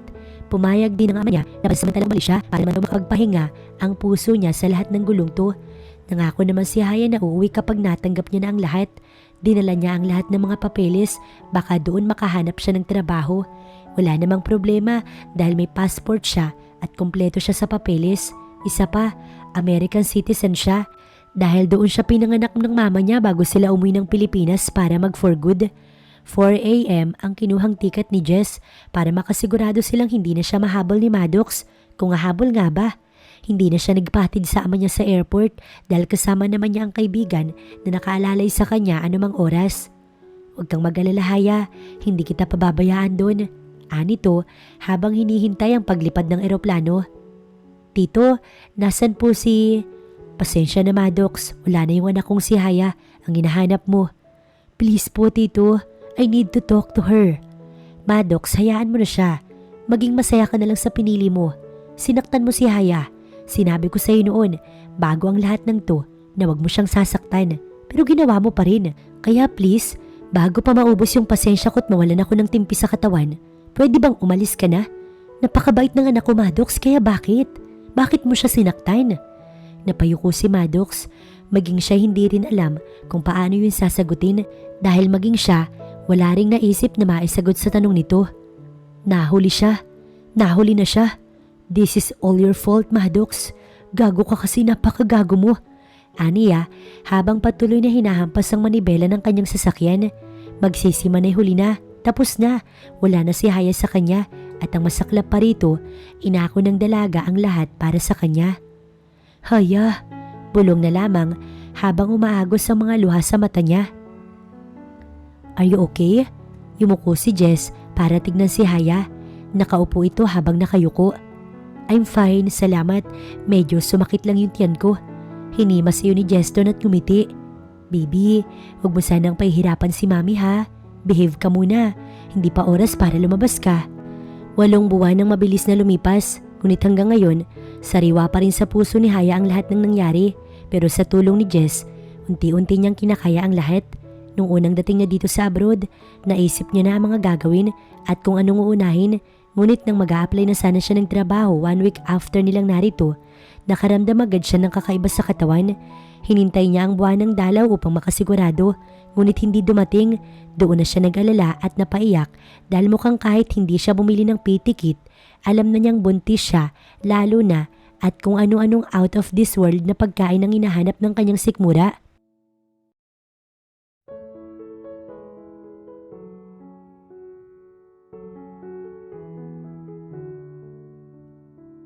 Sinabi niya kay Jess ang tungkol sa kalagayan niya. Oo, nagulat, ngunit tinulungan pa rin siya. Sa isang bahay lamang sila sa mismong bungalow ng binata. May sarili itong bake shop at doon na rin ito nagluluto. Hindi siya pinapayagang magtrabaho ni Jess. Ito na lamang daw ang bahala sa lahat. Napakaswerte niya sa binata dahil sa pagturing nito sa kanya na isang pamilya. Gustong akuin ng binata ang baby, ngunit hindi siya pumayag. Okay na daw na ganito't siya na lang kaysa mapirwisyo pa si Jess sa kasalanan niya. Kumain na tayo, may buwanang check-up ka ngayong umaga. Masaya nitong sambit. Nakalimutan niyang may prenatal pala siya ngayon. Sus, si Jess pa talagang nagpaalala sa kanya. Napangiti ka, nakalimutan mo na naman no. Anito, habang akay-akay siya patungo sa mesa. Sorry na po, piningot nito ang ilong niya. Lagi naman, parang kung titignan, ay tila isa silang masayang pamilya, ngunit ang totoo'y hindi. Siguro kung pwede lamang niyang diktahan ng puso na si Jess na lang ang mahalin niya. Matagal na panahon niya na iyong ginawa, pero dahil kailangan magkasundo ang isip at puso, hindi iyon nangyari. Oo, gusto ng isip niya pero ang puso naman niya laging sumasalungat. Ihahatid mo pa ba ako? Huwag na lang kaya. Kaya ko naman eh. Isa pa, isang sakayan lang naman yung hospital mula rito. Sigurado ka ba? Baka matapilok ka. Madapat mahirapang tumawid sa... Hello, buntis lang po ako, hindi PWD. Eh kasi naman din po, careless ka kaya dapat may kasama ka lagi. Ouch! Napahawak siya sa puso kaya pinisil ni Jess ang pisngi niya. Biro lang, sige na, maghanda ka na. Ihahatid na lang kita. Then tatawagan mo ko kapag uuwi ka na para masundo kita. Marami rin kasing orders ngayong araw. Kailangan habulin yun. Napakaswerte ng babae na mapapangasawa ni Jess. Bukod kasi sa masipag ito ay mapagmahal din. Please Lord, pwede bang ibaling mo na lang kay Jess ang pagmamahal na para kay Maddox? Sa loob-loob niya habang nakatitig sa binata. Hoy, natulala ka na naman sa kagwapuhan ko. Alam ko na yon kaya wag mo nang ipagsiksikan. Oo na, gwapo ka na. Pero hindi man lang tumatalab sa'yo. Natigilan siya at napansin iyon ni Jess kaya tumawa ito para pagaanin ang namumuong awkwardness. Biro lang ganda. Thank you, Doc. You're always welcome, Mr. Maddox. Ani ng doktor bago ito tumalikod. Naging successful ang operasyon ng lola niya. Masaya siya dahil kahit kamuntik ng manganib ang buhay ng matanda, naagapan pa rin ito. Sa ngayon ay nagpapagaling na ito sa isang private hospital dito sa Angeles. Dito pinaoperahan ng grandma niya dahil sa magagaling na doktor at high technology. Hindi naman siya nagsisi dahil pwede na raw silang lumabas after ng iilang mga test na gagawin. Siya at ang lola niyang naririto dahil naiwan sa Pilipinas ng lolo niya para i-handle ang kumpanya habang wala siya. Pero kahit abala siya sa pag-aasikaso sa kanyang lola, hindi pa rin naalis o nawaglit sa kanyang isip si Haya. Hanggang ngayon kasi hindi nito alam kung nasaan ang dalaga. Ang sabi ni Mia na best friend nito, nasa Canada raw. Ang sabi naman ng ama ni Haya, nasa ibang bansa pero hindi naman nabanggit kung saan. Ilang ulit din siyang napabalik-balik sa bahay ni Haya. Patuloy pa rin sa pagbabaka sakaling makita o baka umuwi na ang dalaga. Ngunit hanggang sa lumipad siya kasama ng lola patungo rito, wala man lang siyang hayang nakita. Oo, inaamin niya naman na lahat ng mga nangyari kasalanan niya at napagsisihan niya na rin yun. Inamin na rin niya sa lolo niya ang lahat. Kahapon sinabi niya sa lola niya ang tungkol sa kasal at kung ano-ano pa.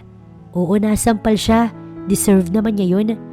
Inamin din niya na walang kasalanan si Haya, na siya ang may kasalanan ng lahat. Siyempre, nasuntok siya ng kanyang lolo. Ano pa nga ba? At ang tungkol kay Madeline, hindi pa rin naniniwala ang lolo't lola niya na anak niya ang bata. 1 buwan nang nakapanganak si Madeline at pagbalik daw niya sa Pilipinas, ipapa-DNA daw ng grandpa niya ang baby para alam nila kung apo daw ba nila yun o hindi. Pumayag siya para mabawasan ang galit ng matatanda sa kanya kahit ayaw pumayag ni Madeline. La, ano po yung gusto mong kainin? Tanong niya nang makitang gising na ang matanda't nakaupo sa gilid ng hospital bed. Wala naman na po, gusto ko na talagang umuwi. Ilang linggo na tayo rito At nakakasuka na talaga ang amoy ng hospital. Ano pa bang gusto nilang malaman? Ang lakas-lakas ko na. Napangiti siya dahil itinaas pa ng Lola Rosalia niya ang braso at pinakita ang muscles nito.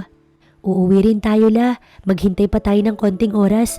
Kailangan kasing siguraduhin kung okay na ba yung puso mo at wala nang ibang problema. Okay na nga ako, gusto kong umuwi sa atin, masyadong malamig dito. Ayaw na ayaw ko talaga yung abroad, lagi na lang tayo naka-long sleeve dito. Don't worry, makakauwi din tayo soon. But for now, kailangan nyo munang kumain. Anong gusto mo la? Ibibili po kita sa labas. Cup noodles ang gusto ko. Ayoko yung porridge. Yun na lang ang lagi mong pinapakain sa akin gayong kumpleto pa naman ang ngipin ko. Napatawa siya. Masustansya kasi yun la. Pero sige, ibibili kita. Stay here at lalabas lang muna ako. Habang naglalakad siya sa pasilyo, ay nasa malayo ang tingin niya. Pagliko niya patungo sa main entrance ng hospital, may babaeng tila pamilyar sa kanya. Nasa UB Clinic ito, sa kaliwang bahagi ng pasilyo. Nakatalikod dito at may kung sinong hinihintay. Didiretso na sana siya nang may lalaking lumabas sa silid at nakangiting humawak sa tiyan ng babae. Jeston? Bulong ng isipan niya. Okay na ba? Yes, buntis, kaya tara na at marami pa akong orders na tatapusin. Ngumiti siya habang hawak siya sa palad ni Jess. Ang swerte naman talaga niya sa taong to. Paglabas ng hospital, tumungo na agad sila sa parking lot ng gusali. Ingat lang, baka mabanggayang tiyan mo. Kahit sa pagpasok ng sasakyan, kailangan talaga siyang alalayan. Nakapasok na siya pero hindi agad sumunod si Jeston. Tila may kung sinong kinausap ito sa unahan. Hindi niya na tinawag at tinabala na lamang ang sarili sa pagtingin sa record book ng kanyang baby girl. Yes, baby girl ang anak nila ni Maddox at may naisip na siyang pangalan sa anak niya. Normal ang bigat niya at ng mga laboratory maayos din. Paano masyadong stricto si Jess sa lahat ng kinakain niya? Hindi nga siya nito pinapainom ng mga soda kahit minsan man lang. Oh, bakit ang tagal mo naman? Sino yung kausap mo? Tila balisa itong pinaandar ang kotse at hindi man lang siya sinagot. Hoy Jess, sino ka ako yung kausap mo? Nilingon pa niya ngunit wala ng tao ron. Not so important, let's go. Seryosong usal nito at mabilis na pinaarangkada ang kotse. Halata ang kaba sa galaw at sa mga mata nito. Jess, are you okay? Bakit parang namamawis ka? Tanong niya nang hawakan nito ang palad nito na nakahawak sa manibela. Okay lang ako. May kakaiba talaga sa taong to. Kanina lang kasi ang daldal tapos biglang tumahimik. Hindi na siya nagtanong pat, itinuon na lamang ang tingin sa labas ng bintana ng sasakyan. Sarap ng hangin. Kahit syudad ang lugar ay sariwa pa rin ang hangin. Hindi kagaya sa Pilipinas. Mausok lalo na sa city. Pero dito ang sarap pumikit habang sinasamyo ang hangin ng city. Hinatid siya ni Jess hanggang sa bahay. Dito ka lang. Huwag ka na munang sasama sa bake shop. Seryosong sambit nito na kinataas ng kanyang kilay. Jess, ano bang nangyari? Bakit parang kinakabahan ka? Para ring tinakasan ka ng dugo dahil sa maputla mong muka. Sabihin mo nga sa akin, sino ba yung kausap mo kanina? Para kasing takot na takot ka. Just stay here. Huwag ka na magtanong. Kailangan ko nang umalis. Isara mo yung pinto at huwag kang magtrabaho. Maglaba o maglinis ng bahay. Ako ang gagawa niyan pag uwi ko. Pero hindi man lang siya nito sinagot. Nagbailin lamang at umalis na agad. Ang weird talaga ng lalaking yun kahit kailan. Kanina lang kasi maayos pa yung mood nito. Tapos may kausap lang kanina sa parking lot na wala na agad ang sigla. Nakaupo siya sa rocking chair habang abala sa binabasang nobela. nang mag-ring ang kanyang cellphone. Unknown caller yon at international ang numero na yon. Hello?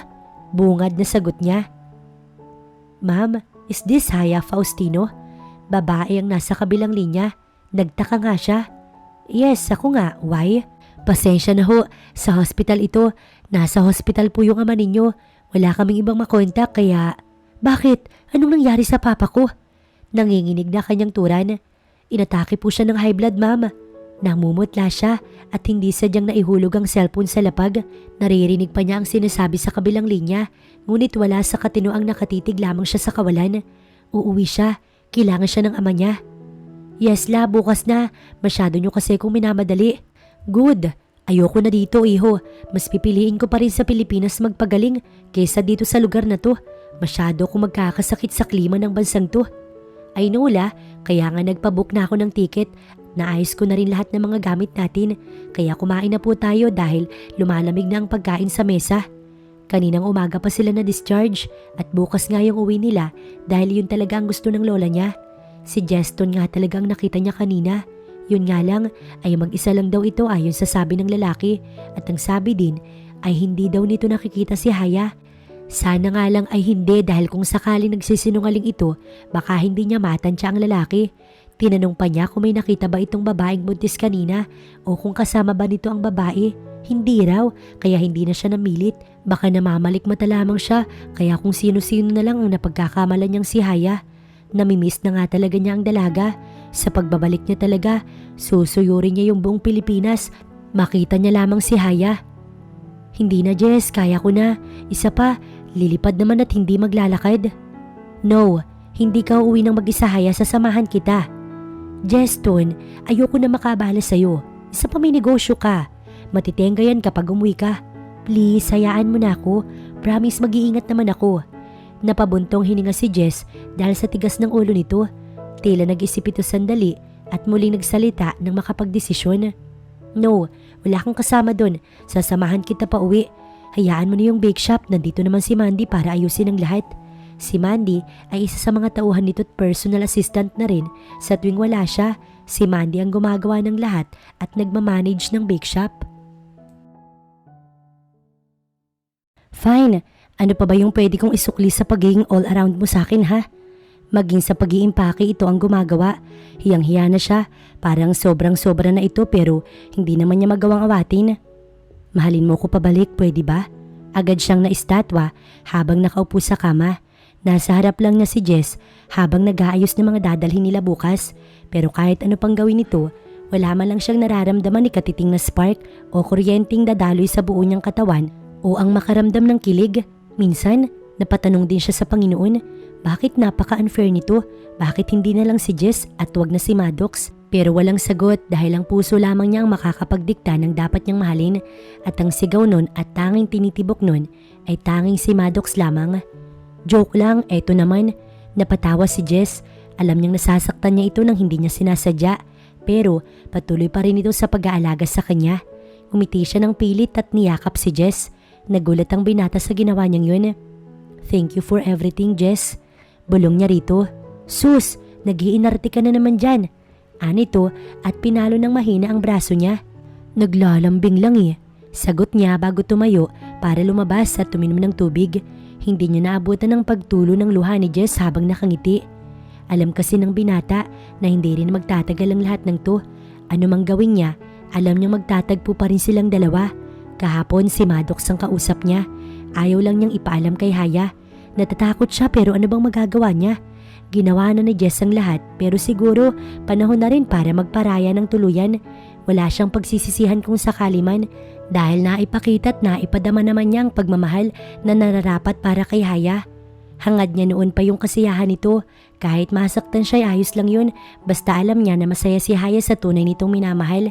Kay Maddox, pero oras na sinaktan muli nito ang babaeng mahal niya, hindi siya magdadalawang isip na bawiin ito sa lalaki. Maaga ang flight nila pabalik sa Manila. 6 a.m. ang schedule kaya 5:30 a.m. nasa airport na sila. Kita sa mukha ni Haya ang takot at pag-aalala dahil ang ama niya ay nasa hospital ng mga oras na yun. Let's go! Inakay pa siya ni Jess habang patungo sila sa departure area. Kinakabahan siya at natatakot din kaya makailang ulit siyang uminom ng tubig na hawak na bottled water. VIP seat ang dapat, ngunit tumanggi si Haya at sa ordinary na lamang daw. Aarte pa ba siya? Si Jess ang gumastos ng lahat-lahat.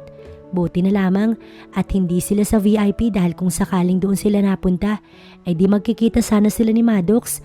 Nasa VIP kasi ang lalaking laman ng puso't isip ni Haya simulat sa pool.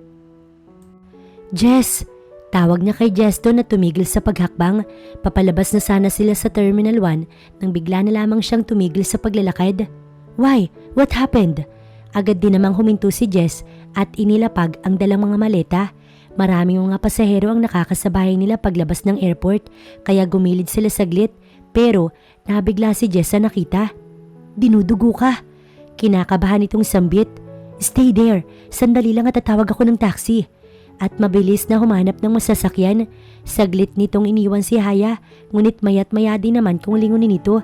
May mga tao na rin nakikiisyoso at tumutulong dahil sa dugong patuloy na dumadaloy sa kanyang binti. Jess, help! Please! Hiyo niya sa sobrang takot at sakit ng tiyan. Natigil sa paghakbang si Maddox at binitiwan ng lola niya. May nagkakagulo kasi sa unahan. Ewan ba niya kung bakit bigla na lamang siyang dinalaw ng takot at kaba? La, dito po muna kayo. Tumango lang ang matanda. May babaeng dinudugo doon. Ha? Bakit raw? Bilis, tulungan natin. Nagpapanik na rin maging ang mga taong nauuna sa kanya. Tila wala sa wisyo siyang humakbang, palapit at iniwan saglit ang matanda sa unahan. Jess! Natigilan siya nang marinig ang pamilyar na tinig kaya dali-dali siyang lumusot sa mga nagkukumpulang mga tao. Tabi! Umalis kayo sa daanan.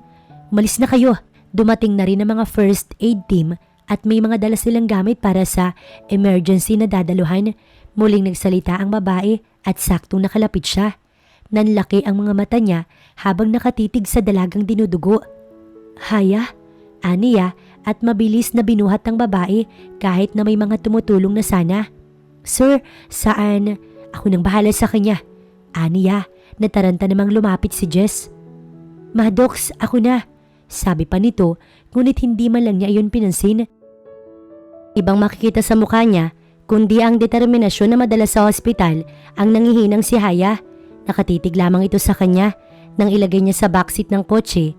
Nagulat din siya nang sumulpot si Jess at agad na sumunod rin sa dalaga.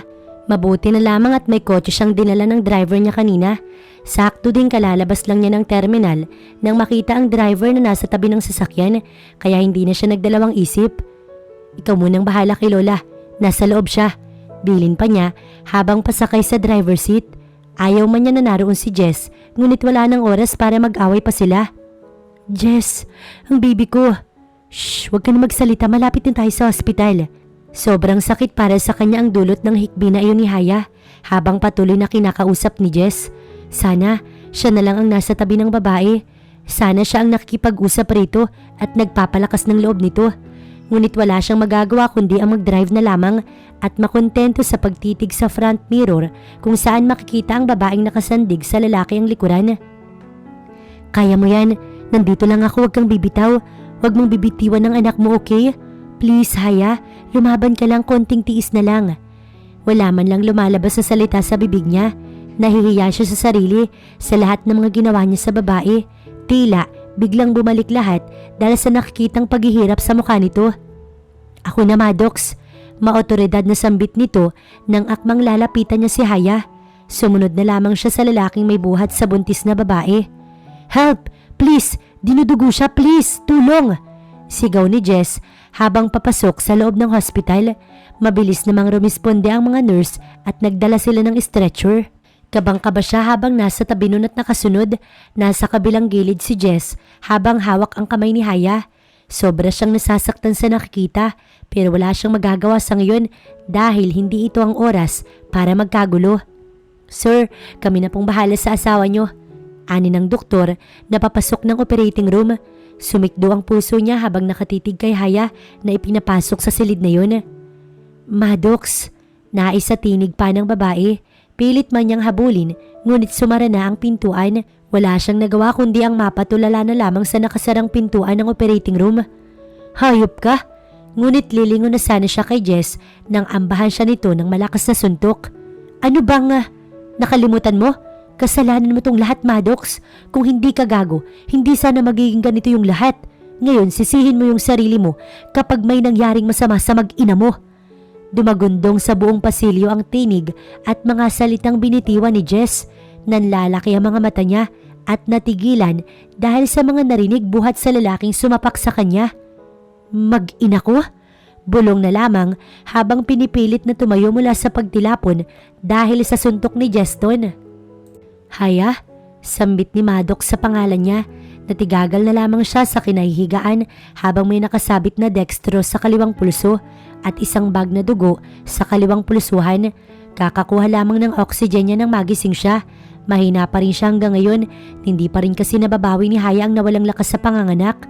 Normal delivery siya. Kinaya niya yun kahit halos mawala na siya ng ulirat. Pinilit niya kahit sobrang hirap dahil unang beses niyang manganak. Yun nga lang, kailangan ilagay muna yung kanyang anak sa incubator dahil kulang ito sa buwan. 34 weeks pa lamang ang baby niya. Hindi niya man lang nasilayan ng matagal ang kanyang baby Precious Miracle. Anong ginagawa mo rito? Gumilid siya upang hindi makita ni Maddox ang namumulan niya mga mata. Haya, hayaan mo kung alagaan ka kahit ngayon lang. Hindi ko ipipilit yung sarili ko. Mananahimik lamang ako't maghihintay kung kailan mo ko nais kausapin. Nayuko ito kaya't may pagkakataon siyang tignan ng binata. Nung huling kita nila, masaya pa yung aura ng mukha nito. Ngunit ngayon, tila nalipasan nito ng kasiyahan. Gwapo rin ito kahit medyo pumayat ng kaunti. Kinapa niya ang kanyang puso at nararamdaman pa rin niya ang bugso ng damdamin na itinatangi niya para sa binata noon pa man. Nasaan si Jess? Hindi kita kailangan, Maddox. Bumalik ka na kay Madeline. Ayoko makasira ng pamilya at masabihang mga agaw ng iyong asawa. Malungkot niyang sabi. Bumuntong hininga ang lalaki. Alam kong hindi ito yung oras para magpaliwanag sa iyo, Haya. Pero sana sa oras na maayos ka na, sana pakinggan mo yung mga paliwanag ko. Malumanin itong sambit at hinawakan ng kanyang palad na may dextrose. Hindi nakapalag si Haya dahil biglaan yun. Hinimas niya ang likod ng palad nito at dahan-dahang hinilot. Hindi alam ni Maddox na bulta-bultahing kuryente ang bigla na lamang nagising sa kanyang buong katawan, kaya kailangan niyang hilahin yun upang matigil ang kakaibang damdamin. May binili lang si Jess, babalik din yun. Sagot nito nang biglang hilahin ni Haya ang palad. Umalis ka na, Maddox, at sana eto na yung huling pagkikita natin. Ayoko manggulo ng buhay ng iba kaya sana wag ka nang bumalik pa. Hahawakan pa sana nito ang pisngi niya nang ilayo niya iyon ng biglaan. Binawi ni Maddox ang palad at nanlulumong tumalikod. I'm sorry, Haya. This is all my fault. Hindi ko yun pinagkakaila pero sana kahit ngayon lang wag mo muna ako ipagtabuyan. Hindi na siya nakasagot at natahimik na lamang at pinagmasdan si Maddox na palabas na ng kwarto. Lupaypay ang balikat nito. Bigla tuloy siyang naawa sa binata. Pero anong gagawin niya? Gayong may anak na si Maddox at Madeline. Hindi naman pwedeng sirain niya ang dalawa para sa pansariling kapakanan. Hindi ba? Hindi siya ganong klase ng babae. Mas pipiliin niyang magdusa kaysa makasakit ng ibang tao. Nang makitang nakalabas na si Maddox, dahan-dahan siyang naupo sa kama. Haya, what are you doing? Hindi ka pa malakas para gumalaw. Agad namang pumanhik si Jess nang makita nito na gumalaw siya. Kakapasok lamang ng binata sa silid niya at may mga dala itong paper bags na may lamang mga prutas at kung ano-ano pa. Jess, I want to see my miracle. Can I? Nagmamakaawang sambit niya sa binata. Haya, hindi ka pa okay. Baka mabinat ka, isa pa. Lagi ko namang tinitignan si baby sa incubator. At si Tito Solomon, he is fine now. Kagagaling ko lang din doon bago dumiretso dito. Salamat naman sa Diyos. Hinawakan niya ang kamay nito. Thank you for everything, Jess. Ngumiti siya ng pilit upang ipakitang maayos na siya. Huwag mo ko idaan sa ganyan na, Haya. Mapapatay ako ni Maddox kapag nabinat ka. At bakit nasa labas ang lalaking yun? Sabay turo sa pinto ang nakaawang. Akala niya umalis na to pero nagulat siya nang malamang nasa labas lamang pala ito. Pinauwi ko na, bakit nandyan pa? Aba malay ko sa'yo. Nandun nga rin ito kanina sa baby ninyo tapos sumunod lang sa akin nang patungo na ako rito. Napatawa ito ng pagak bago naupo sa gilid ng kama niya at inayos ang swero ng kanyang dextrose. Nakakatawang isipin pero naawa ko sa gagong yun. Anito? Why? Maging siya'y ganun din pero mas nananaig ang pagiging mabuting babae niya. Alam kong mahirap para sa ego niya na magpasalamat pero ginawa pa rin niya. Nakakaawa, sinapak ko siya kanina pero hindi man lang gumanti ang mukong. Biglang lumabas mula sa karimlan ng kakaibang damdamin na pilit niyang tinatago. Pwede mo ba akong samahan sa labas, Jess? Mula sa kung saan, lumabas ang katagang iyon sa bibig niya. Tinulungan naman siya ni Jess at inalalayan ito sa paglalakad. Ngunit papalabas pa lamang sila ng pinto nang bigla na lamang humarang si Madeline sa pintuan ng kanyang private room sa hospital na yun. So, ikaw nga ang narito. Kaya ba hindi na umuwi yung asawa ko sa akin? Mukhang kadarating lang nito't mula sa malayo. Patakbo ring lumapit si Maddox. What are you doing here? Iniharang ni Maddox ang katawan sa gitna ni Madeline at Haya. Katabi nito si Jess na nakaalalay sa babae. Lumayas ka, Madeline. Baka hindi ko mapigilan ang sarili ko't makalimutan kong babae ka. Matigas namang dugtong ni Jess. Nagulat ang kadarating lamang na babae dahil dalawang lalaki ang pumigil rito. Huwag mong hintayin na ako mismo yung kumaladkad sa'yo palabas ng hospital na to, Madeline. Seryosong tinig ni Maddox habang hawak sa braso ang babae. Ano ba, Maddox? Gusto ko lang naman na umuwi ka muna. Hinahanap ka na ng anak mo. Anito at pilit hinihila ang braso. Halatang nasasaktan na ito. Umalis ka na, Maddox. Tama na ang lahat ng to. Maging masaya na lamang tayo sa mga nangyayari. Narinig mo si Haya. Kaya ano pang... Maddox, narito pala kayong lahat. Dito na ako dumiretso matapos kong makuha yung result ng DNA test. Akay ni Chairman Rofi ng asawang si Rosalia. Nais daw kasi nitong makita si Haya at ang apo nito. Alam nila dahil sinabi ni Maddox kagabi nang tumawag ito para kamustahin ang kanyang lola. Nagulat si Madeline. DNA test? Sinong Nauutal na sabat ng babae matapos bitawan ni Maddox ang braso nito. Ang anak mo, Madeline. Seryosong wika ng matandang lalaki. Hindi nakapagsalita si Madeline at tumitig lamang kay Maddox. Napatingin din si Haya sa matandang lalaki na nagsasalita at tila nais na mga titig nito na malaman kung ano ang nangyayari. Si Jess ay tahimik lamang habang nakaalalay kay Haya. Hindi kilala ng binata ang mga taong narito maliban kay Madeline at kay Maddox. Ngunit sa nakikita nito ay mga grandparents ni Maddox ang dalawang kadarating lamang. Anong sinasabi nyo? Maddox, huwag kang maniniwala sa kanila. Nagbibiro... Ito ba ang biro, Madeline? Sabay ba to sa babae ang resulta ng DNA? Isa kang mapagpanggap na babae. Isa kang sinungaling at walang konsensyang tao. Si Rosalia na hindi na nakapagpigil ang sumabat. Ngayon, Madeline, sabihin mo sa aming naririto na nagsisinungaling pa rin ang negative result na yan. Doon lamang nakahuma si Maddox habang natulala naman si Haya habang nakikinig. Ibig sabihin, hindi anak ni Maddox ang... No, Grandma, hindi po totoo yan. Apo po ninyo... Tumigil ka na, Madeline.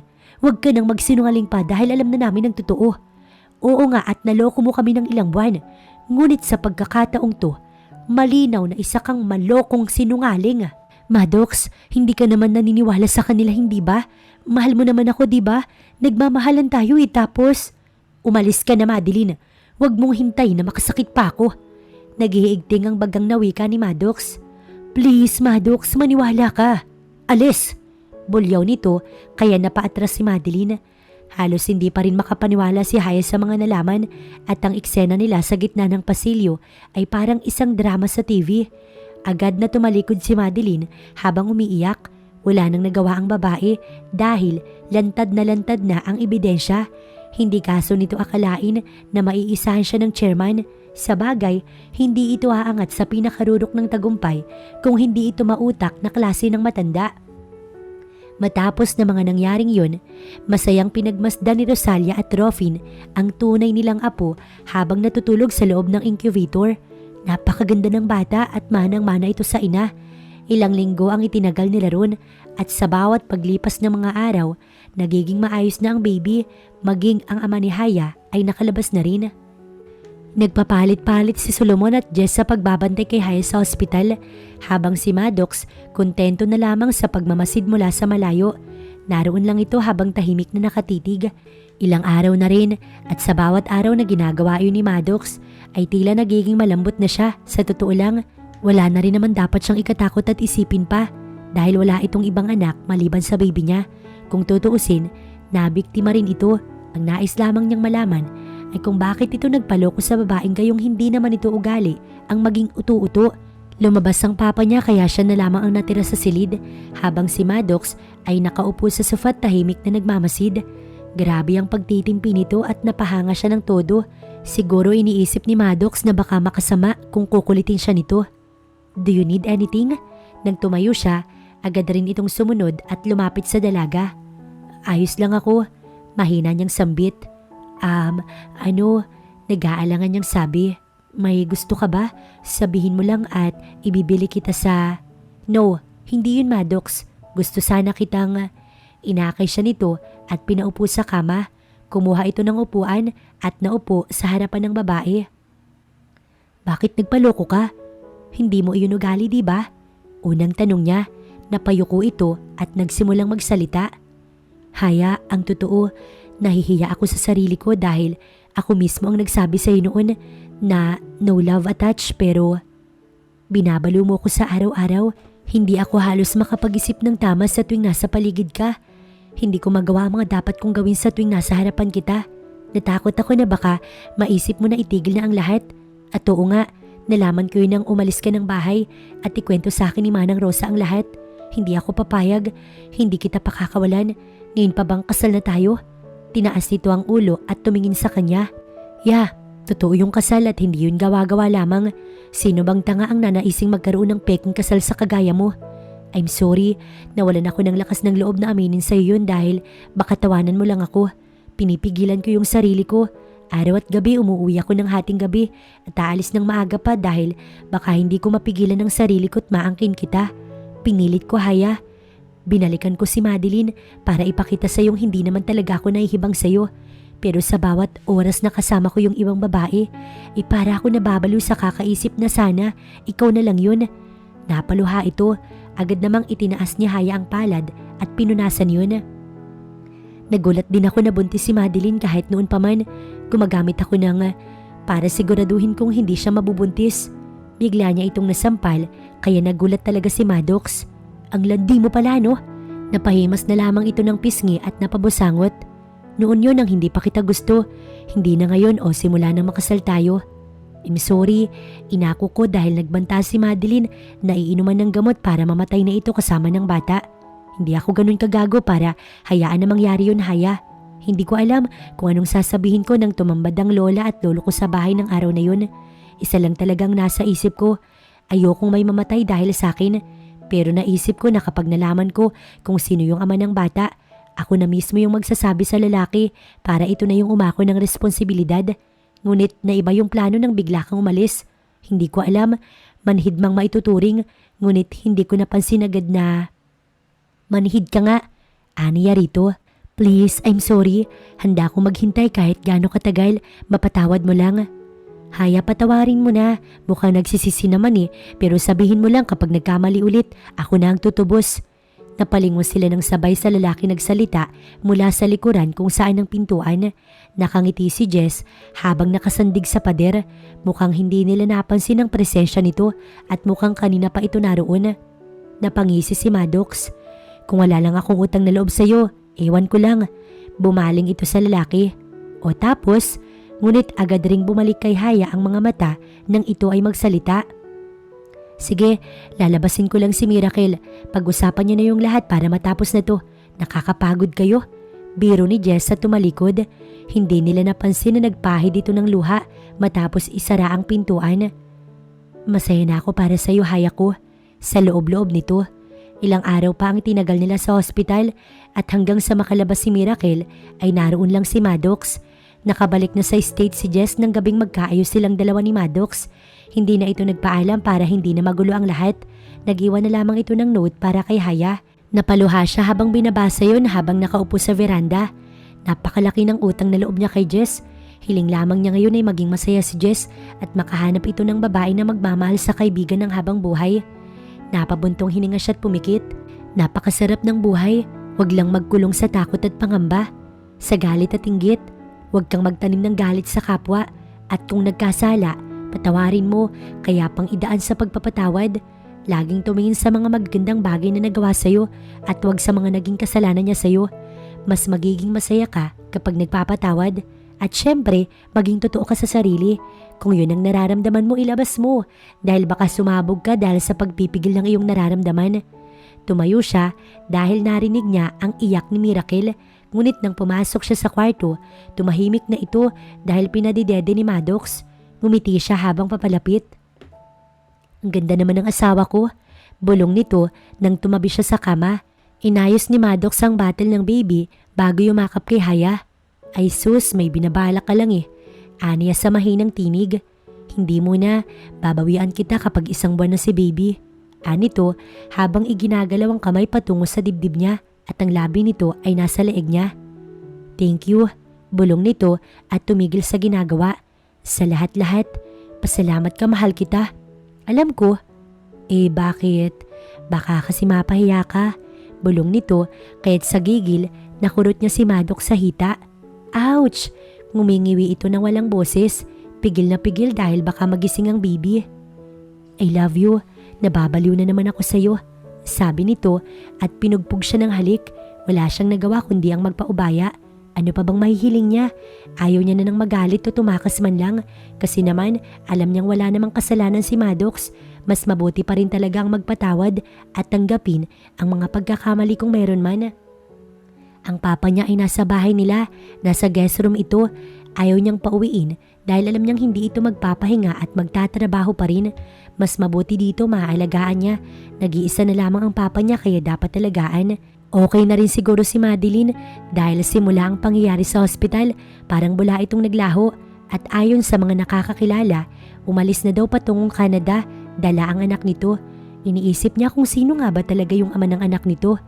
Ang lolo at lola ni Maddox araw-araw kong dumalaw at mukhang nasa baba na dahil naririnig na nila ang yabag ng mga ito at ingay na rin ng mga pagtatalo. Puntahan mo na sila sa baba, ang iingay baka magising si baby. Sandali, hindi pa ako nagsasawa sa pagyakap sa iyo eh. Maddox, banta niya rito. Fine, pero kiss muna. Tumayo ito at hinila rin siya para tumayo.